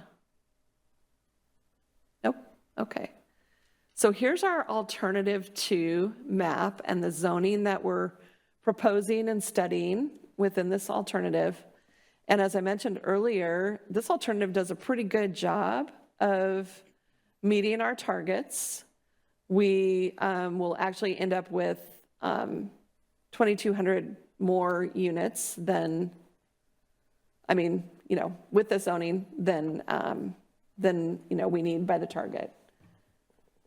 And so we can mess around a little bit with what that zoning type is, but you can see here that 4,683 units are in the kind of mid-rise multifamily, subsidized multifamily, the low to moderate income, and then only 79 units are in the middle housing, duplexes, multiplex. And so when we ran these numbers recently, we started to realize, we might want to make sure we have more middle housing, because that is where we're showing a deficit in the previous slide. So it's kind of just a matter of where we're putting color and adjusting that a little bit. So we would work on that. Then when we go to looking at alternative 3, what we're finding is that, we're way high in meeting our targets. And in particular, we have a lot of units of mid-rise multifamily, subsidized multifamily. We have more units of middle housing than we do in alternative 2, but I'm going to show you some slides in a minute that are really starting to make us think that alternative 3 is just not a sustainable long-term alternative over the next 20 years. It's a great thing that we looked at it to understand what the long-term vision for growth is in Mountlake Terrace. But in order to be able to serve it from a transportation, water, and sewer perspective, it's really going to be difficult, really challenging. We thought we knew that, but we had to kind of crunch the numbers and study it, and I'll show you what that is in a minute. So where we think we might end up as an outcome of the EIS process, and after we gather public comment, of course, and we're not going to be pre-decisional, because that's really part of the process, is going through the study, gathering public comment, and then making some decisions about what's our preferred alternative. But where we think we might want to consider are some tweaks to alternative 2 that give us more capacity for middle housing, and possibly adding in some neighborhood center zoning in a few locations that are representative in alternative 3. So let's come back to this in a minute. I want to show you some of the results of the DEIS work that's been going on. And I apologize for all the words. We tried to summarize this, but as you might imagine, we looked at transportation impacts, and this first row of impacts has to do with auto, freight, transit for the most part.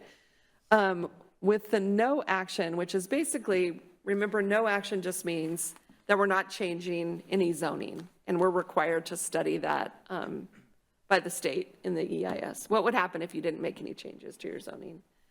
So even if we didn't make any changes, we would have some impacts potentially at these intersections, 64th and 220th, Van Rye and 236th, and then increased congestion, on the freeway segment of I-5 northbound. There's some challenges with those impacts. It's going to take some thinking around mitigation and how to resolve those. We're pretty sure we can mitigate the 64th and 220th location. We're also talking about Van Rye and 236th. One of the things that will be shown in the DEIS is that while you could try to mitigate the issues that are happening at that intersection, it would come at the cost of pedestrian mobility and efficiency there. And so city staff is kind of leaning on, we'll just live with an out of standard intersection because we really want to make sure that it's a pedestrian friendly intersection, right? So that one's probably okay. The freeway segment of I-5, that is going to take some partnership with the managers of I-5. So, our study is showing, congestion's going to increase there, need to do something about it. So the city would then coordinate with WashDOT to figure out what could be done. And maybe with more people riding transit, there's some, mitigation there, but that's yet to be determined and studied. So do you have a question? Yeah. Does this take into account the many other people that neighboring cities are also putting in and then putting onto our northbound I-5 on-ramp? It is based on the travel demand model. That's the regional model. So that includes that kind of background traffic that's happening. Good question, though. Okay, so then alternative 2 would have essentially the same impacts as no action, but things get a little bit worse, as you can imagine, because we're introducing more people and more cars into the system. So we still have that issue at Van Rye and 236 that we're willing to live with. When we look at 64th and 220th, we still have the same issue that you would have with no action, but it doesn't really make it worse when we compare alternative 2 to alternative 1. It's similar. So we're fine with that. When we compare just generally the alternative 2 to alternative 1, we do see that there would be increased delay at 19 of the 24 intersections that we've studied. So there would be some performance that would be degraded at these intersections, but it's not tripping it at a level that we would call that to be a significant impact. It's just a minor amount of delay. But we wanted to be transparent and indicate, yes, there will be some delays, right? Sometimes people say, well, when you're growing, how much congestion can you live with in your city, right? Because that's just what happens. And then like the no action alternative, that freeway segment would still be an issue that would need to be resolved over the long term. When we get to alternative 3, boom, it gets worse. We start to see potential significant impacts at more intersections, more delay at 20 of the 24. And so, that's not surprising given the amount of population growth in alternative 3 compared to alternative 2, right? Okay, and when it comes to pedestrian and bicycle demand and impacts, what our transportation consultants have found is that, of course, there would be increased demand under all the alternatives, but the city has a plan for improving the pedestrian network and the bicycle network. And so with implementation of that plan over time, we wouldn't expect there to be significant impacts to pedestrian and bicycle mobility and access. You kind of have to put your I don't know, vision hat on to say, oh, okay, these improvements that we're planning for, those are going to be in place.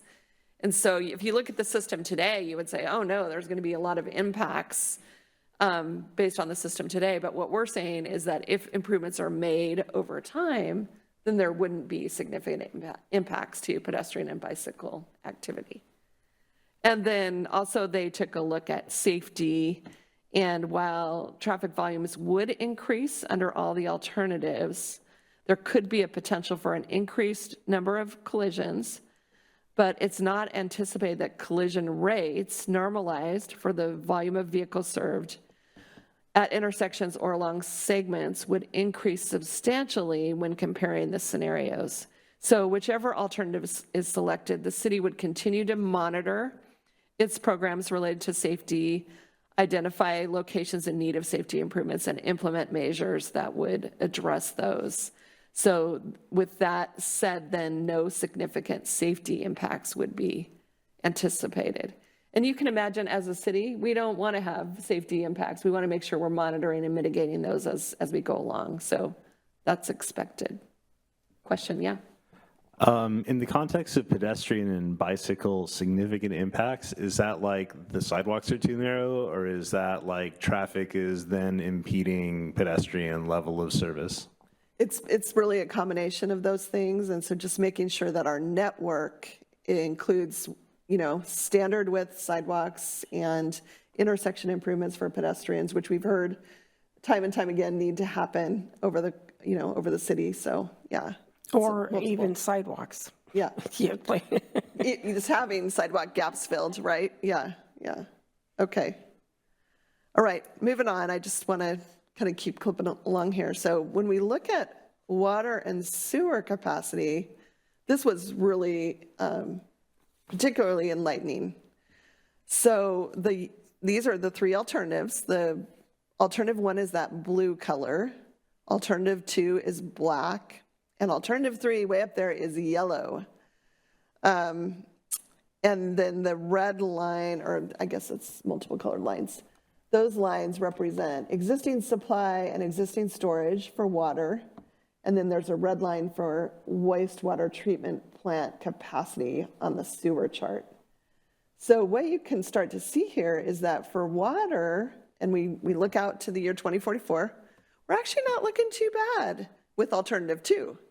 We're kind of right at that mark where we could do some mitigation to, you know, maybe water conservation, working with water supply to really, you know, meet that water need, that water demand under alternative 2. Alternative 3, not looking too promising, you know, for the water. For sewer, it's going to be a little bit more challenging for wastewater sewer. One of the issues there is that we have an interlocal agreement with Edmonds wastewater treatment plant, and that is going to take some coordination to really work with them to be able to increase service level there. But there are some things that the city's identified for mitigation for both of these. And they kind of did this analysis, you know, just because we saw that alternative 2 was fairly close, they did another layer of analysis just on alternative 2, which is represented here, and looked at, okay, alternative 2, 10% plus or minus, which is represented by the 3 lines here. Where will we be in 20 years by 2044? And then they identified some things that we would need to do specifically to be able to get within that level of service that's needed. So we know for water, for example, we need additional water storage in the 649 zone. We know additional water supply may be needed, and then water distribution system would need to be upsized. For the sewer system, again, it's a little bit more challenging because look at all of alternative 2 is above the current treatment capacity. So we just know, you know, that the city would need to coordinate with Edmonds wastewater treatment plant, probably with the King County Lake Ballinger lift station, to look at upgrades to provide adequate wastewater treatment and service to serve our growth under alternative 2. It's not insurmountable, but it's definitely going to take some diligent work over the next 20 years to really get us to that point under alternative 2. Another thing that's happening is, might need Christie's help to explain this a little bit, but right now the city is flowing a lot of stormwater runoff into the sewer system. And that's creating, it's kind of using up a lot of our capacity. And so the city is undergoing a new study, they call it an I&I study, where they're going to look at, okay, what can we do to reduce some of that stormwater runoff that's just going to the wastewater treatment that we need to clean. There's some other ways that we can clean that, get it right into the ground. We don't need to put it through our wastewater treatment plant. Will that help us get some capacity over the long term? So that's a really important near-term study that they're going to look at that. And that'll help too, to get us down to that capacity level. Yeah, I&I stands for inflow and infiltration. What's the ETA on that study? Well, we talked to Steph, they're going to start it tomorrow. I'm just joking. Yeah. I think staff is really starting. Actually, they're starting tomorrow. We laughed at them really because I thought it was a joke at first, but they're aware of this, and this is a big thing because sewer treatment is very expensive. It's expensive in Edmonds. It's even more so when we take it down to King County. So it's something that definitely needs addressed. And it's just another thing where deferred maintenance and improvements end up costing you in the long run of where you need to address them ultimately, just because it becomes a capacity issue for us to serve population, frankly. And so you can see here just doing the work on the EIS, which is its sole purpose is it kind of leads you to where we're looking like we're going to be going, at least for growth strategies. And then it's just a matter of us deciding where that growth's going to occur. One of the things we've asked engineering and public works is to say if there are some of those urban and neighborhood centers that are not going to work, Don't go away. that we've identified because of fire flow, because of capacities, pressures, and those type of things, then if we could have that information as part of this process, it would be really helpful for us to then target into some of those other areas where we can have the conversations of, this makes sense for us to put population here as a mixed-use center or a neighborhood center here. And maybe when we thought these areas might be good, maybe not so much, but at least we could have that conversation of appropriately kind of being strategic in where we're putting zoning and densities in the city. So more to come on that, but this is kind of, I think, answering some of those basic questions of I think where we're headed. Based on capacity. For the I&I study, since they're, sounds like literally starting tomorrow, do you know how long this will take for them to? I don't know. We've asked for more specifics on updates to the water planning, capital planning, the sewer planning, and some of these other plans in order to provide that information. Some of it we can have enough information that we can do our comprehensive planning portion of it, but it's also important that we get those capital plans done as well, right? And so we're asking them to tease out some information in some of this where they weren't really ready to give it to us, but we need it in order to do this first portion of our planning. And so that's what they're working on. RH2 Engineering and others are helping us get this information.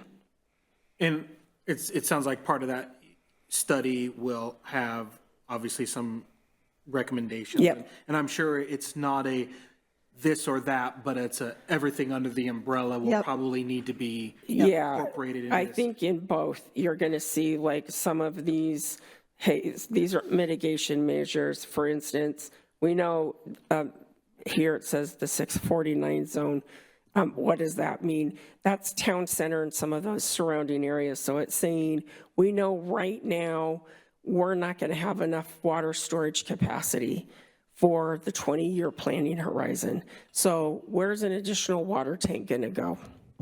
And as you folks know, you can't just put a water tank anywhere. And so where's logically does a water tank need to go to service town center area and some of the outlying areas in that zone? So it's going to be a mixture of improvements or different things that the city needs to do in order for us to have those capacities for water sewer. I know for my street, developed, either they just scraped way too much topsoil off when they developed, or just is a naturally high water table. But you could be in the middle of a drought and there's water leaching out of people's yards and driveways. So there's, I mean, 3/4 of the year there is runoff going into the sewer system. And I think, you know, just on my street, how do you mitigate that? You know, how do you build in the, you know, storage capacity so the water is, we think of like detention, retention ponds, that kind of stuff, you know, bioswales, but, you know, this is already a developed neighborhood. So trying to circle the square there and figuring out, well, how do we store this to allow it to naturally infill back into the land without going into the, into the stormwater system, when it literally can do that weeks after the last rain. I mean, it's just, Yeah. it's not an easy No. solution to that. And that's just one street. I can imagine it's like that, you know, all over the city. So. Yeah, and I would say the I&I is a good thing to investigate, and it will, you know, it'll provide some capacity in the system, but it's not going to be, you know, it's not going to get us to alternative 3 at all. You know, it's just going to provide a little bit of space for growth and help us get alternative 2 more into the range, I think, here. You know, and we're still waiting for that analysis and that quantity to really happen, but yeah. So I do have a question, you know, when we're looking at the, you know, the sort of the projected usage of water and sewer. Yeah. Those baselines, is that number based off of the existing makeup of the city in terms of we have a mix of apartments and houses and, you know, larger single-family properties that are maybe some people actually are still watering their lawn. Yeah. Last few weeks, I'm like, no, not going to waste my water on that. Whereas the growth that we're going to have isn't going to be the same type of water usage as what the base population of the city uses right now. Is that taken into consideration in this graph? I think we need to confirm that. They use a factor called equivalent residential unit, ERU, and they calculate that based on population.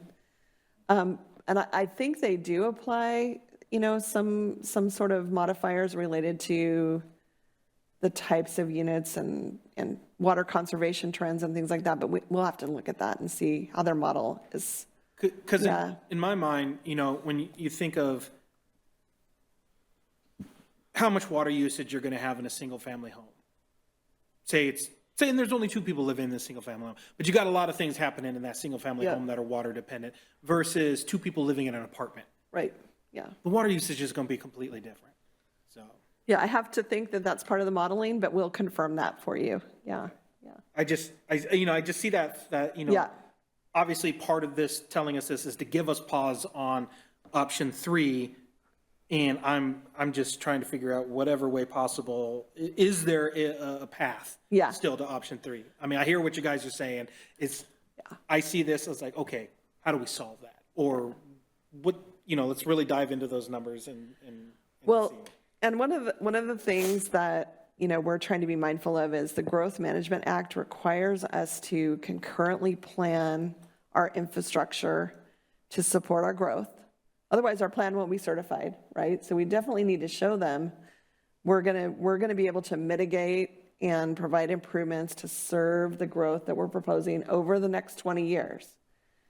A lot of the alternative 3 growth would really happen beyond 20 years. I mean, no one has a crystal ball, but that level of growth would be, exponentially higher than what you have been experiencing as a growth trend, even if you upticked on your growth.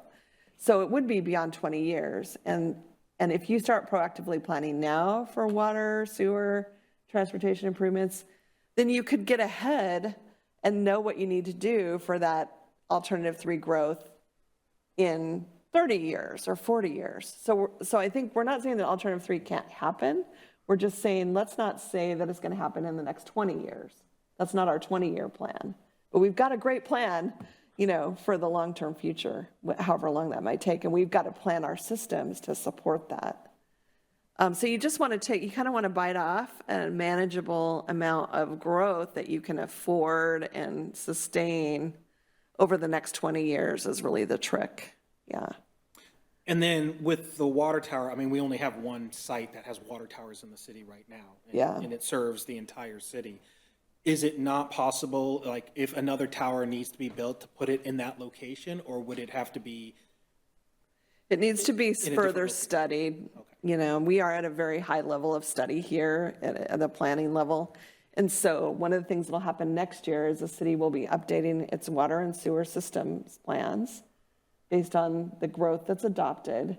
And they'll be looking more in depth at what those, needs are related to water storage and supply even. So I think that's a possibility. I think another possibility is Melody Hill, quite frankly, that they're going to be looking at. And that's just because of topography, et cetera. So that's preliminary. That's way preliminary. But that's something to say, okay, if that's reserved for a future station, is there a possibility that it's a future light rail station that has some capacity there maybe for a water tower in that general location as well? Yeah. Or does it end up by the other water towers as well? And like Mandy said, we don't know that yet. Those are those details that need to be studied, but we already know we're going to need additional water storage capacity. And once again, I sound like a broken record. I've been on the planning commission long enough where I can remember when we actually added additional capacity to those towers previously. Yeah. Obviously not the original one, but the larger ones that a lot of people don't realize are there as well. Is that an option, just to add additional capacity on the existing towers? I don't think existing, but or add more capacity to the. But near there, I think that's a possibility. Okay. Because obviously those the original towers placed there because that is the highest point in the city. Right, and that's what you need, is just those high points to serve these specific zones. So then it becomes, a process of elimination of like where those can actually go. Something tells me that if it ends up being, we do have to put one in a different location.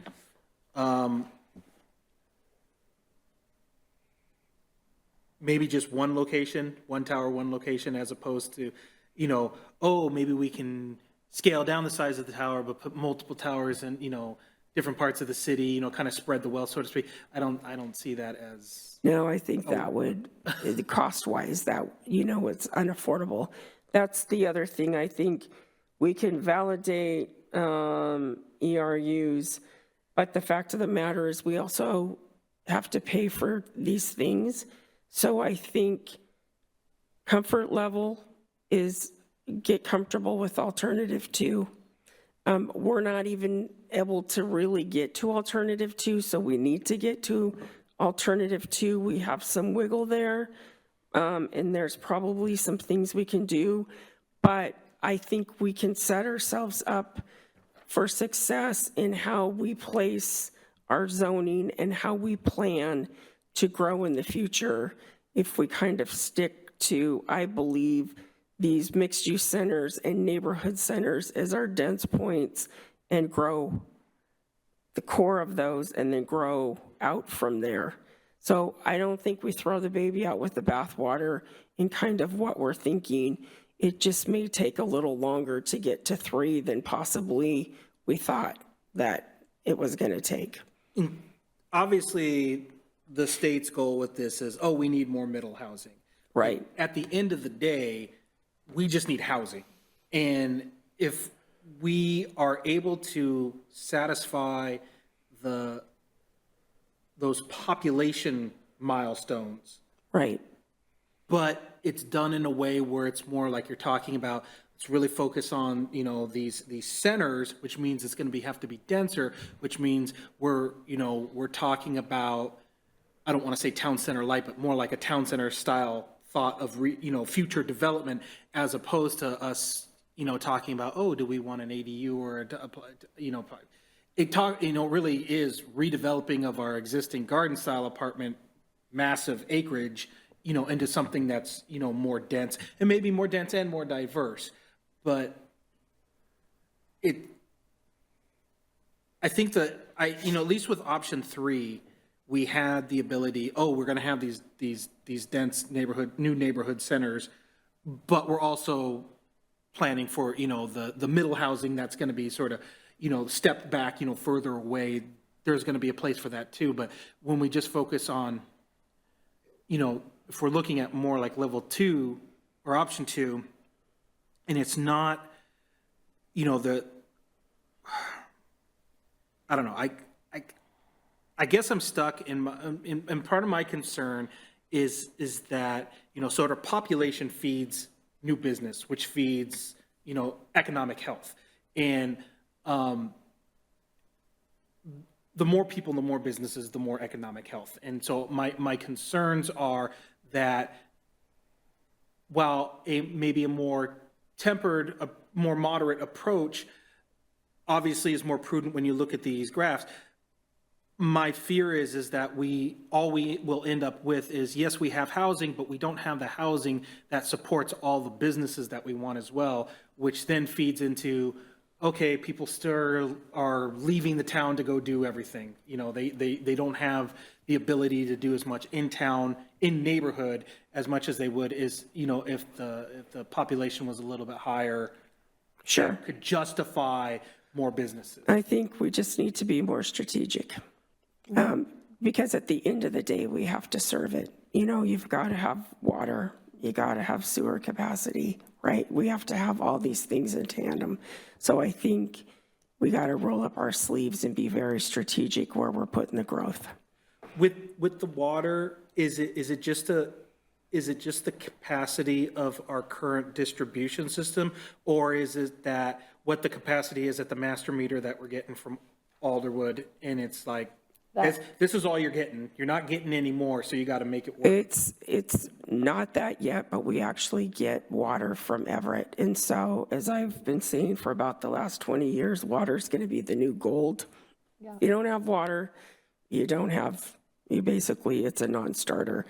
And so it's not only, storage, it's also water rights associated with having enough water to serve your population, and water's a premium. It's going to increasingly get more expensive for communities to serve their residents with water. And so it's both. We have to have enough water rights to serve our population growth, and then we have to have enough storage, to serve our population, et cetera. Our distribution system needs to be upsized. Yep. So it's A, B, C, and D, all of the above. So this kind of, I don't want to say it begs the question, especially because, these are mandates coming from the state, but if we can show the states like, hey, we just don't have the water, the sewer, in terms of the water, we only are going to ever get so much water capacity. You're asking us to do X, Y, and Z, but we can't even get to ABC without the water, which we're not going to get to the level to do what you state is mandating us to do. We're kind of at an impasse at that point. And you just tell the states like, hey, yeah, you're mandating it, but there's no way we can do it. Well, you can. It doesn't usually turn out very well. Or what typically happens is there's a moratorium. Yeah. I worked for the city of Lacey when we had to enact a moratorium on development, which is never good. So the moral to that story is we need to be planning, we need to know what our capacities are, and we need to be proactively planning so we don't find ourselves in a situation where we have to put moratoriums on things, or we're kind of la, la, la, la, la, la, la, and then, oh crap, we need more water rights, we need more water storage. We're doing exactly what we should be doing right now, is ripping off the Band-Aid and finding out what we really need to do so we can be planning for it appropriately. And by not planning for it appropriately, then we're going to find ourselves in more problems. So this is where we are. We're finding out that information. So let's plan accordingly to the information we have and then be proactive, because we're going to have another major comp plan update coming up, right? And so what are we doing in the interim to put us in a good position in this city? So. And alternative two, we're still building in that concept of neighborhood centers and mixed use centers, especially along the corridors that we identify through this process. So we're still assuming that that's going to be something we pursue. And then we have town center remaining, so. Cool. I'm not going to ask you to talk because you sound a little rough. Oh, it's okay. This has been going on. But I do have a request for the I&I study that we look at. I don't know what the parameters are, but I think site development standards like lot coverage and impervious surface ratio and on-site mitigation measures, I would like to see that, because I could see a scenario where maybe we incentivize on-site stormwater mitigation and some other things that don't necessarily require rebuilding of our sewers, but like, if we can incentivize maintained green roofs, for example, I think that might help us in some of this. Well, you have to contain stormwater on your property now under stormwater regulations. I think they're going to get more restrictive as we go. What we're faced with is not so much the newer development, it's the pre-existing development, right? Like Nick was talking about, hey, I got springs all day long, with more water than I know what to do with, because those regulations weren't in place, right? And at a certain point, we thought we had water for forever, and we thought we had this forever, and so we developed as such, and then we started finding out, oh, I guess we don't have, all those things. We better start doing something about that. So it's, it's also a matter of, this is what we have existing. So a lot of those things are already taken care of with development standards now from Department of Ecology and others, where you just can't do what you used to do. But we have a lot of pre-existing development. Okay, so we're fixing the errors of the past, basically. Yeah, which is part of what we always do, isn't it? And we've worked on projects where, where there were these combined overflow of stormwater into sewer, and you separate those. Yeah. So you separate the stormwater to go to different places where it's appropriate for it to go from the sewer lines. So, I mean, that's an investment in infrastructure, but it could help, with your capacity. So, yeah. As part of this this study and, these projections,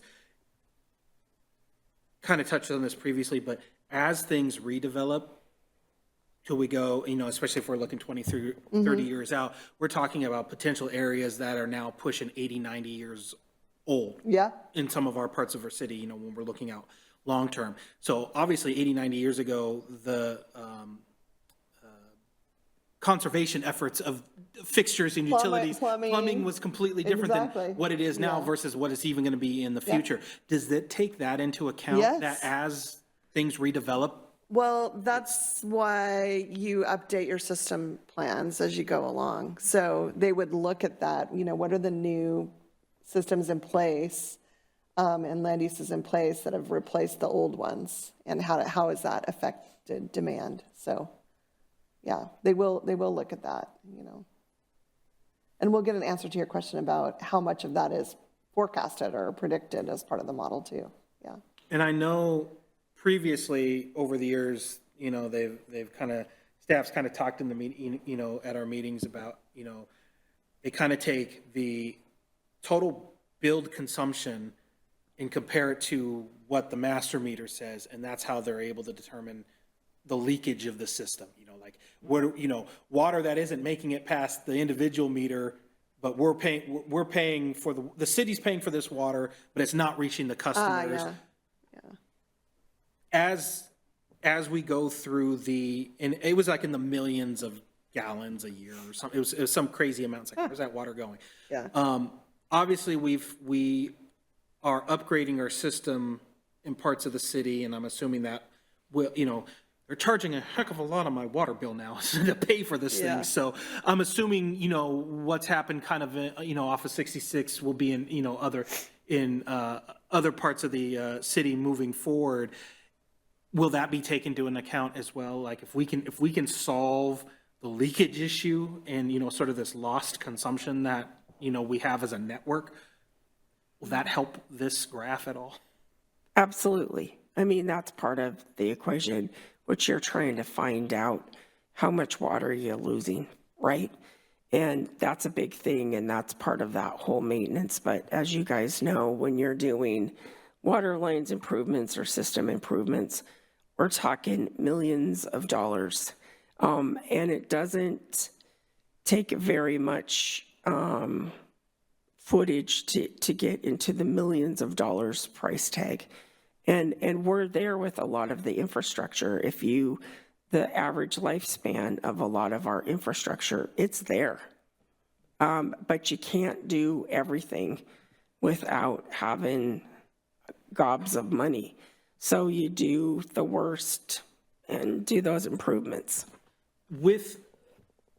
I know most jurisdictions, I know the Terrace does this as well, they try and holistically plan when they're going to dig up a road. It's like, what other things can we do? Right. We're already digging it up.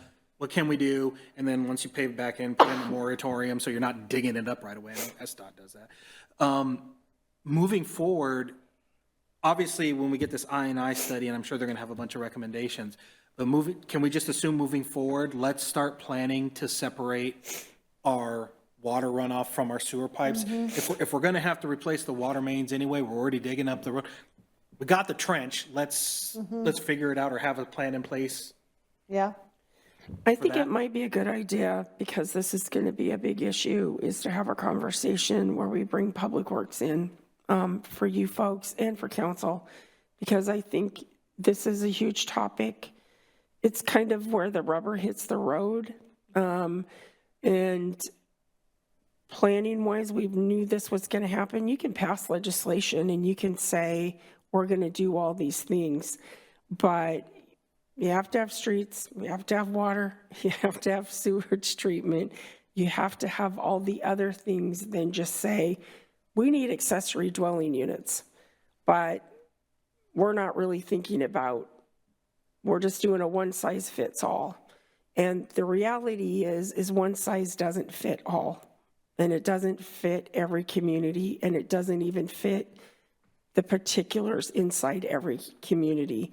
And so that's what we're experiencing right now, is the reality of there's legislation and then there's the ground truthing and the reality of the city, and each city is going through the same thing we're going through, right? Is where are we really at? And that's why we look at these other things. It's, it's supposed to be a very practical application, and for us to ground truth what we're doing planning wise. So this is kind of where we're at. So I think it's not all bad news. It's maybe what some of us don't want to hear, but it gives us a point of beginning and where we need to be able to move forward, to start making decisions, and then think about this comp plan, and then moving forward what we need to do. And I guess that's the good news. We'll put a little bow on the top of it.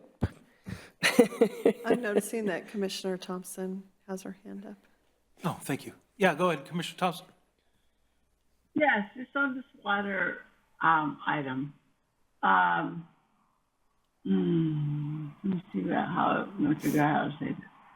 So I'm very active in social media, and I see lots of comments on the cost of water and what we're paying for water. And I'm wondering, and I understand everything I'm hearing tonight, but I'm wondering how we can convince our community why what they're paying is for their benefit. Is there anything we can do to put their concerns to rest?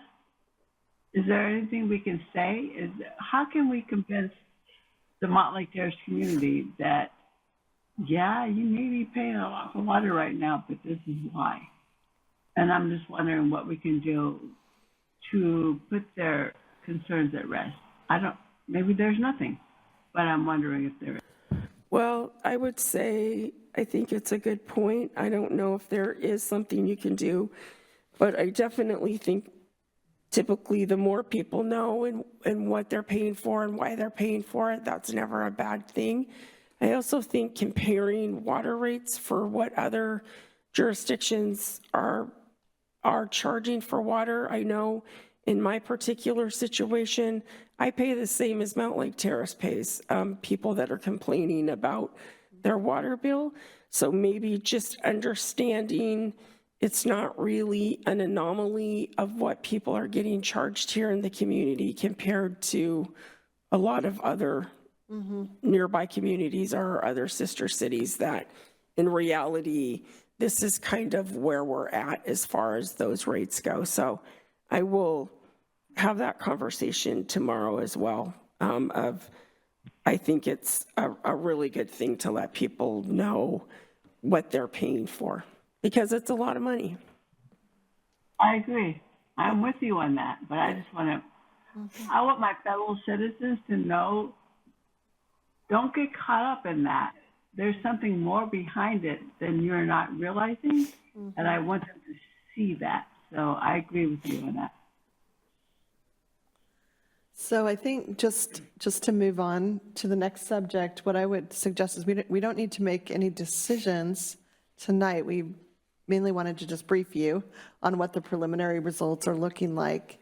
We're going to go ahead and publish the draft DEIS. We're going to gather comments on it. Public Works is going to keep working on some things to feed to us regarding mitigation. And then I think in August, at some point, we'll come back and we will want to say, okay, which alternative should we move forward with?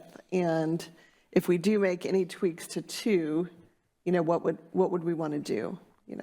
One thing that comes to mind is we do have these centers, as Jonathan was mentioning. Do we want to choose to increase the density around one of those? And that'll kind of relate to what Christy was saying earlier about checking with Public Works on, are any of these neighborhood centers that we're talking about going to be more difficult to serve or insurmountable to serve with sewer and water? So we'll get that information as well. But I think that's where we are. Alternative 2 meets our targets and gives us more than capacity to do that. It gives us a lot of multifamily capacity, and then it exceeds also the middle housing capacity that we need to meet. So it's good, but we could do a little tweaking. Yeah. So I have some requests for that. So I think between alternative 2, alternative 3, and the no growth alternative, we sort of look at this in like a complete slate. But I imagine there's probably some areas that you could break out and say, well, this is what this has as an impact on the environmental impact statement. So, looking at the numbers and as they've come back, I think we sort of need to prioritize what we want to do, sort of how the city wants to grow. And I think the expectation that I've heard from people talking around is we're going to grow more around the existing light rail station. And because it already exists, and because that's where the development pressure is going to be highest, in my mind, that's kind of the biggest, hair on fire thing, how much do we want to grow there?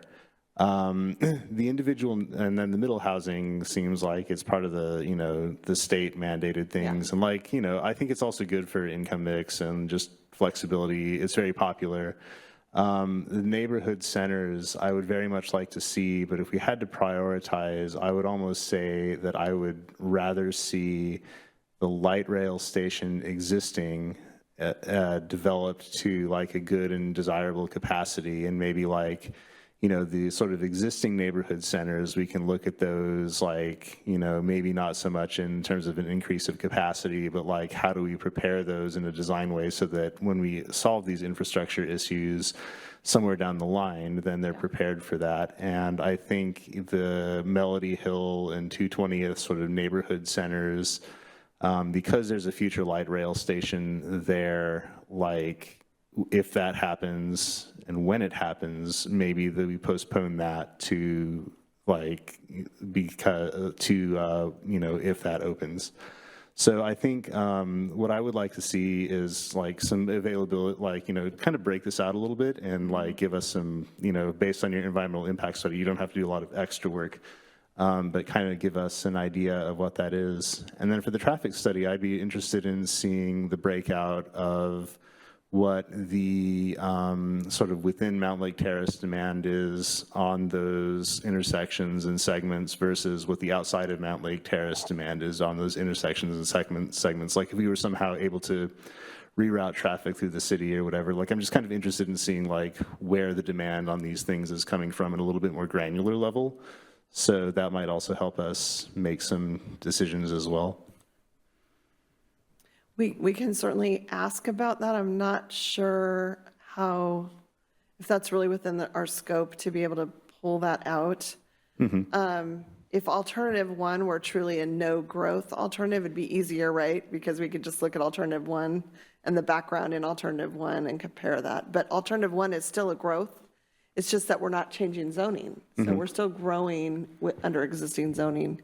But we'll talk to the transportation consultants and just see, you know, if they can provide a sense of percentage that, you know, is part of the background growth or something. Yeah, like lower, like it's a bit, like maybe it's a bit more granular than we want to get in this review, but like I'm personally curious. And then I think also just being able to get a little more granular, just kind of overall in some of the different zones and options so we can have a better understanding of like if we need to prioritize and make decisions, how do we do that?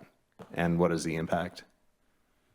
And by granular, I'm assuming you mean like kind of numbers of units and population in some of those areas? Okay. Yeah, and you know, I don't know, it's probably, I'm guessing you would probably have to rerun the numbers if you were to say, okay, option, you know, 1 for 220th and option 3 for Town Center and option 2 for Melody Hill or whatever. But you know, whatever sort of flexibility we have to understand like the implications of our prioritization, I think that'll help. Okay. I would add to kind of the same thought with the water and sewer capacity when it comes to transit. You know, I'm kind of curious, you know, when they look at potential impacts, you know, moving forward, depending on what option is we go with, were those base, you know, the base numbers that they do those calculations on, and I know they got all their little formulas that they use for projecting transportation volume, but, you know, we are in a kind of a post-COVID different world here. You know, versus like 10 years ago where, everybody some people took transit, but most people, let's be honest, they drove.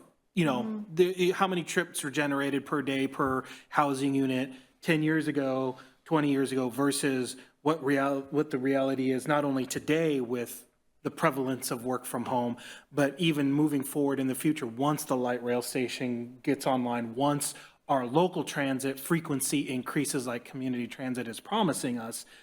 Are we actually going to have that trip generation in terms of single occupancy vehicles, you know, like a 1-to-1 ratio as what we see right now? Or are these numbers accounting for the fact that maybe the average person doesn't even have to leave the house to go to work every day? Or if they are leaving the house, maybe because transit is better now, they're taking transit, they're not driving. Yeah. Are those impacts going to be as high, or is that actually taken into consideration when we look at these numbers? I know they're making assumptions, and so they are. I think the difficult part is knowing where that's going to land because it's so new. It's like, okay, here's kind of pre-COVID, here's COVID, here's post-COVID as far as we know. How are those numbers going to fare out in the long haul? You know, like what is that percentage where they're making assumptions? So there are assumptions. I think that's another thing that they can tell us or give you guys that for background information. But I know there's percentage numbers.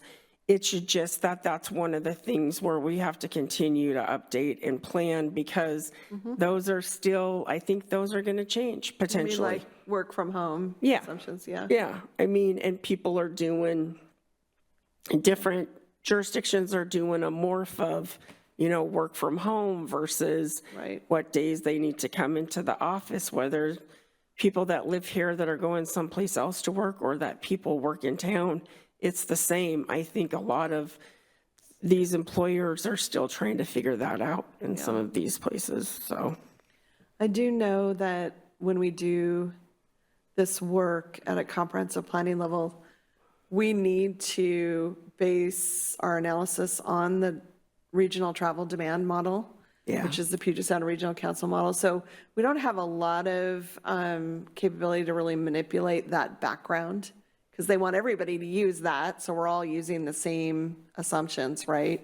But I did hear our traffic consultants today say there are mode split goals built into that. What are the mode splits today versus what are they going to be in 20 years? So we'll get some more detail on that so we can share that with you. And then when you're, kind of talking about the service level and the impacts on the intersections and there's a delay, are we talking like a 5-second delay, a 10-second delay? It's really minimal. I mean, because one of the big things that they kind of hammered into me, I was doing my sustainable transportation program, was perception versus reality. Yeah. And, true. What in reality, if it's a 5-second delay, but people feel like, oh, it's 10 minutes longer. Oh, it's ridiculous. But I mean, obviously, a 5-second delay at every intersection, it aggregates. It does add up to a little bit, if you're having to commute through the whole city. But I think I would, like me personally, I'm not as concerned with a 5-second delay. Now, if you came back to me and said, yeah, you're looking at a 2-minute delay at each of these intersections, that gives me concern. But a 5-second delay, I'm like, yeah, they have charts in their analysis that show the actual seconds of delay. Okay. I mean, we actually were surprised that the alternative 3 didn't break the system more than it did. I mean, it really didn't. It's just showing, that that there's going to be some delays, as you would expect, but not as much. Not as many intersections out of standard or with significant impacts as we were thinking, so, yeah. It's probably just because of the historical development trends of transportation. How it's overbuilt because people don't want to be inconvenienced and, they want the 8 lanes of travel. Obviously, we don't have an 8-lane situation here, but, it's like, because it's so overbuilt, we maybe talk about a 3-5-second delay, it can absorb so much more. That's why road diets can work in some areas, is because it was overbuilt to begin with. Okay. Yeah, I think also managing expectations is really important. Like, you should not expect to treat this town like a high-speed highway. Like, cars are already convenient to get around in a city. Whatever we can do to reduce stress of the drivers is going to be helpful, but I don't think that's increasing the speed. I think that's making the design of the road more accurately reflect the sort of driving we expect people to do. Cars are already way more convenient compared to walking and biking. Like, they have some buffer built into them in terms of like actual numbers, but I think design is really important, so. That's great. I work with a lot of communities, and often you hear people say, make it easy to get to our town, but not through it. So that's exactly what you're saying. Yeah. All right, next part. I'll do the slides for you. Thank you. All right, so last meeting, we distributed the draft introduction chapter. So that chapter it contains the community profile, community vision, sort of the history of the city, and then purpose and scope of a comprehensive plan. I believe we heard back from 4 planning commissioners with comments, so just in summary of what we heard, there's desire to add some definitions for each of those existing and proposed centers that we've identified, so those mixed-use centers and proposed neighborhood centers, and also just identifying those existing neighborhood centers. Add additional narrative on how much growth Mountlake Terrace is accommodating compared to other communities nearby, as well as density, so that's something that we can add in. In terms of the flow of the chapter, sort of reordering the flow of the introduction. So instead of having the community vision section first, perhaps start with sort of why are we doing a comprehensive plan? What is the purpose of comprehensive planning in the context of the Growth Management Act in Washington State? But I would say that we do need to lead with that community vision. It sort of sets the foundation for the whole comprehensive plan. So I think it's important to have that front and center. Another item here was perhaps a need to add a purpose statement or a forward to the comprehensive plan. So that's something to consider. Just some other comments we heard. There was an interest in adding detail about hybrid work. As far as I know, what's out there in terms of data sets, right now it's pretty unreliable. I think it's something that it's still being learned about what that looks like here in Washington State. And then a recommendation to add additional information on RDI, racially disparate impacts. And that's specifically related to the House Bill 1220. Were there any comments that you wanted to sort of touch on the introduction chapter? I may have made the comment about the growth and change in density relative to other communities. Mm-hmm. I think there might be some artistry in that because it could come across as whiny, but I think what I would hope that this would do is set us up to become more important. So builds a basis, helps, provides building a basis for like getting more of our elected officials on county board seats and transit board seats and things like that, and giving us more of a voice in the county. So I think making the case for that should be a step to be like, hey, don't forget about us. We're important. Hear us roar. We're doing it more than our share. Yeah. That's. And that speaks to comments, I guess, that we heard with the economic development plan about the importance of branding and marketing the city. So, anyone else want to sort of expand on their comments before we move on to next steps?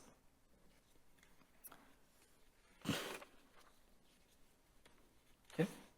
So next steps. So our next major item is the August 12th public meeting. For the draft environmental impact statement. We are working hard to reach a target publishing date for the draft by end of July. So that August 12th date is sort of the midpoint between the comment period. There's a 30-day comment period. We're still targeting the recommendation by Planning Commission for early September. I was gonna say end of August. And then target adoption by council October 16th. Then next steps, subsequent meetings with Planning Commission. August 12th, we'll be doing that first part review of the draft plan elements. So that's the proposed environment, housing, economic vitality elements. What you'll see is just the text content that will be further refined and included in that full draft plan. August 12th, we'll review part 2 of that. So that's land use, transportation, capital facilities, and utilities. And then the goal is by September 9th, we will have a public hearing. Planning Commission will provide a recommendation to move this forward to City Council for their start on the process September 12th. And then we're building in couple meetings after the fact. There might be some room to add an additional meeting with council depending on the conversation. But the target public hearing date is October 16th. In terms of the next briefing with council, August 22nd, we'll bring forward feedback that we received from the CPAC group and Planning Commission on the transportation, capital facilities and utilities, draft goals and policies. And then that'll sort of wrap up that briefing series with council. And then I think I explained all those dates. We're targeting July 30th for the publishing of the draft EIS. With that, I think I'm done. Any questions?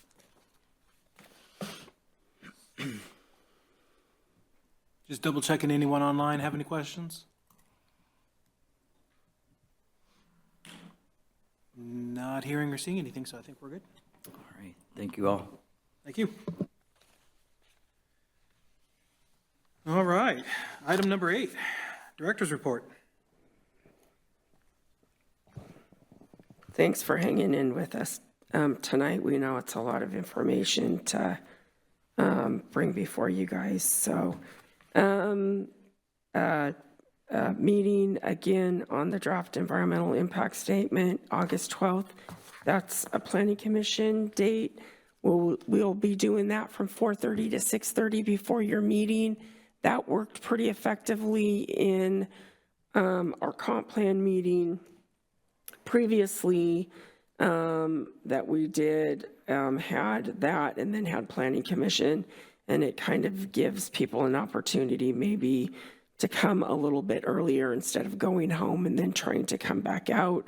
We'll have childcare, we'll have some food of some type, and kind of do the usual to try to entice people our way. Tour de Terrace, I haven't heard the numbers from how many people attended this past weekend, but we had a lot of people visit the city booth over those 2 days and ask a lot of questions and handed out a lot of Otter Pops and free tchotchkes and different things. So always good. An excellent event. We'll be doing it again, where we'll be down there for National Night Out, I believe is National Night Out August 6th. So come on out for that. And if you're out, stop by and say hi. So we'll be there again with our information of trying to get people out, or just go online for comment on the environmental impact statement and our planning process, and giving them information about that, and then also middle housing as well.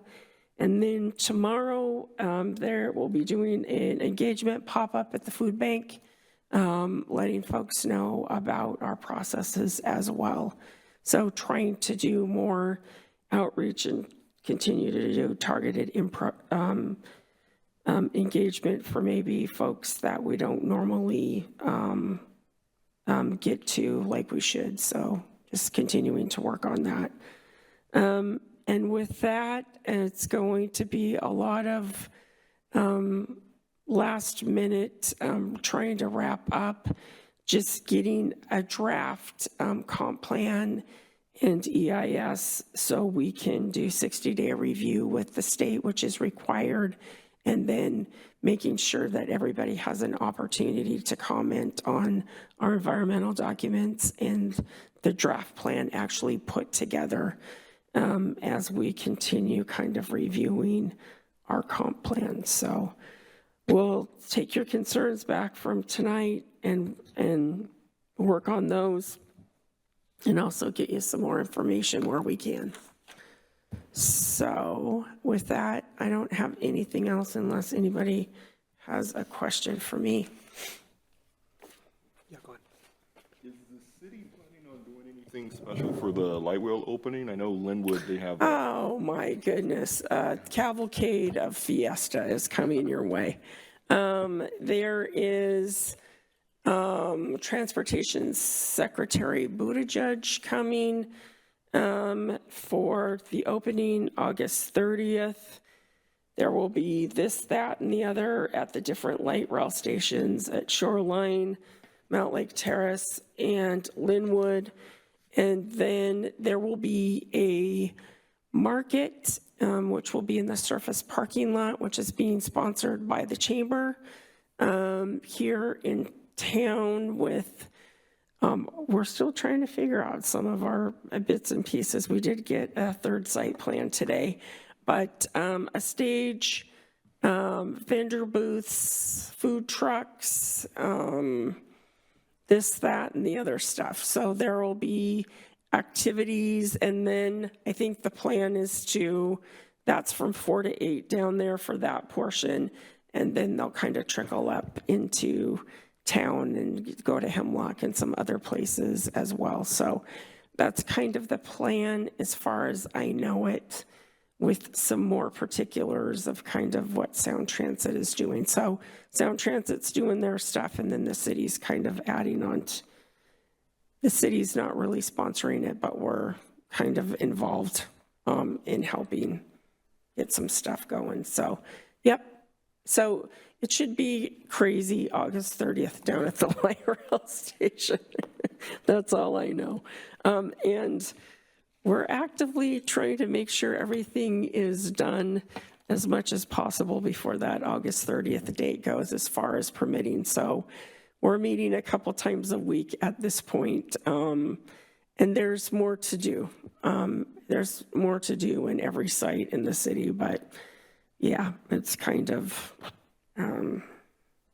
sleepless at this point, but we'll get there August 30th. So. Do you know if Sound Transit's festivities will primarily be at the Linwood station? I believe so, because it's the biggest, and I believe that's where the secretary is going to be.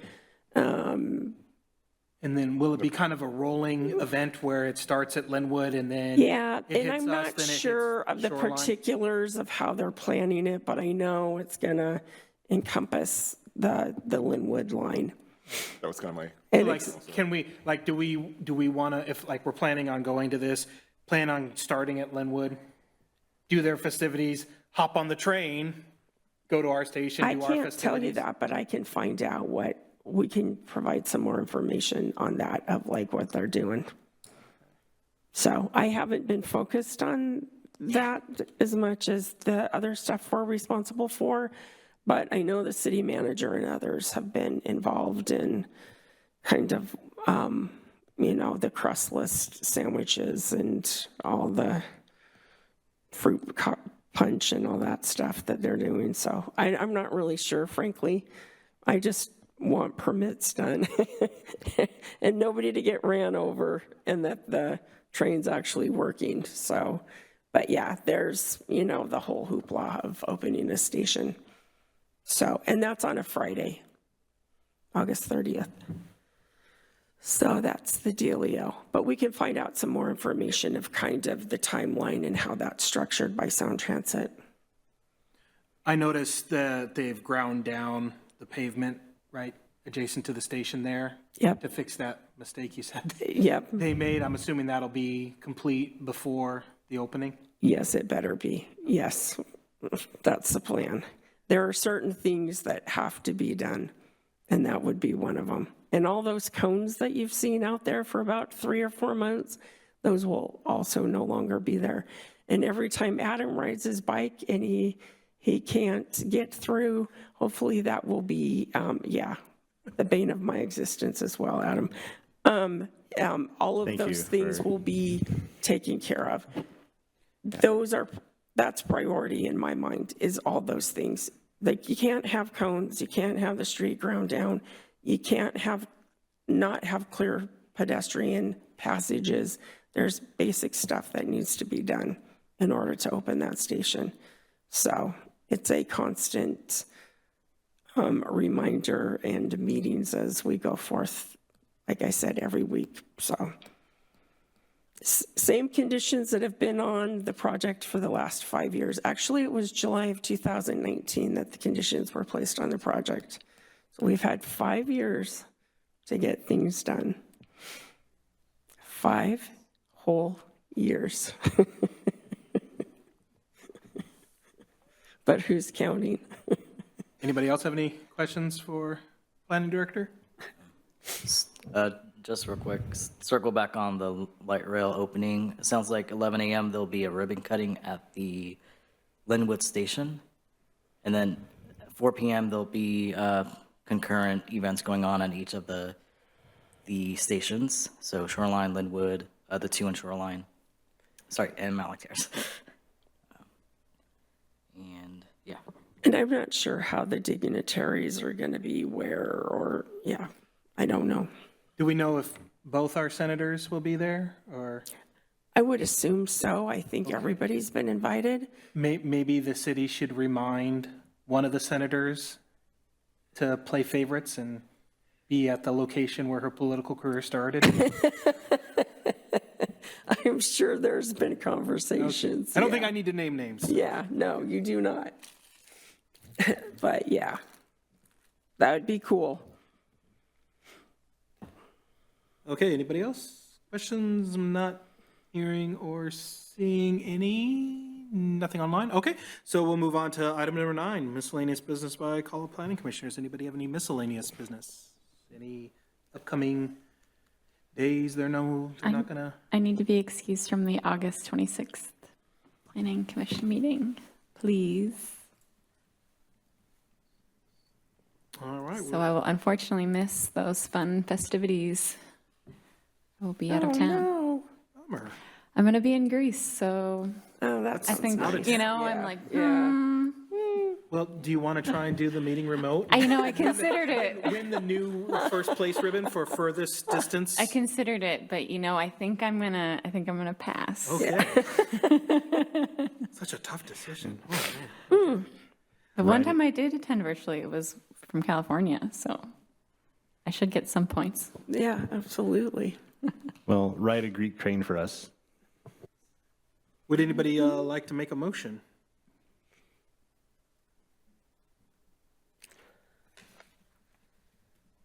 May not have an excused absence. Man, I can't go. Okay, I move to excuse Commissioner Stenson from the August 26th meeting. I made the motion. Do I have a second? Second. I have a motion and a second. All in favor? Say aye. Aye. Aye. Aye. Just making sure our online people are paying attention. Aye. Look at that. There you go. Okay. Opposed? Hearing none, the motion carries. You get an excused absence to Greece as long as you bring back a bunch of souvenirs for us. It's gonna be sand. It's gonna be sand. It's gonna be sand. Okay, anybody else have any miscellaneous business? I am not hearing or seeing any, so with that, I'll go ahead and declare this meeting adjourned. Thank you very much, everyone.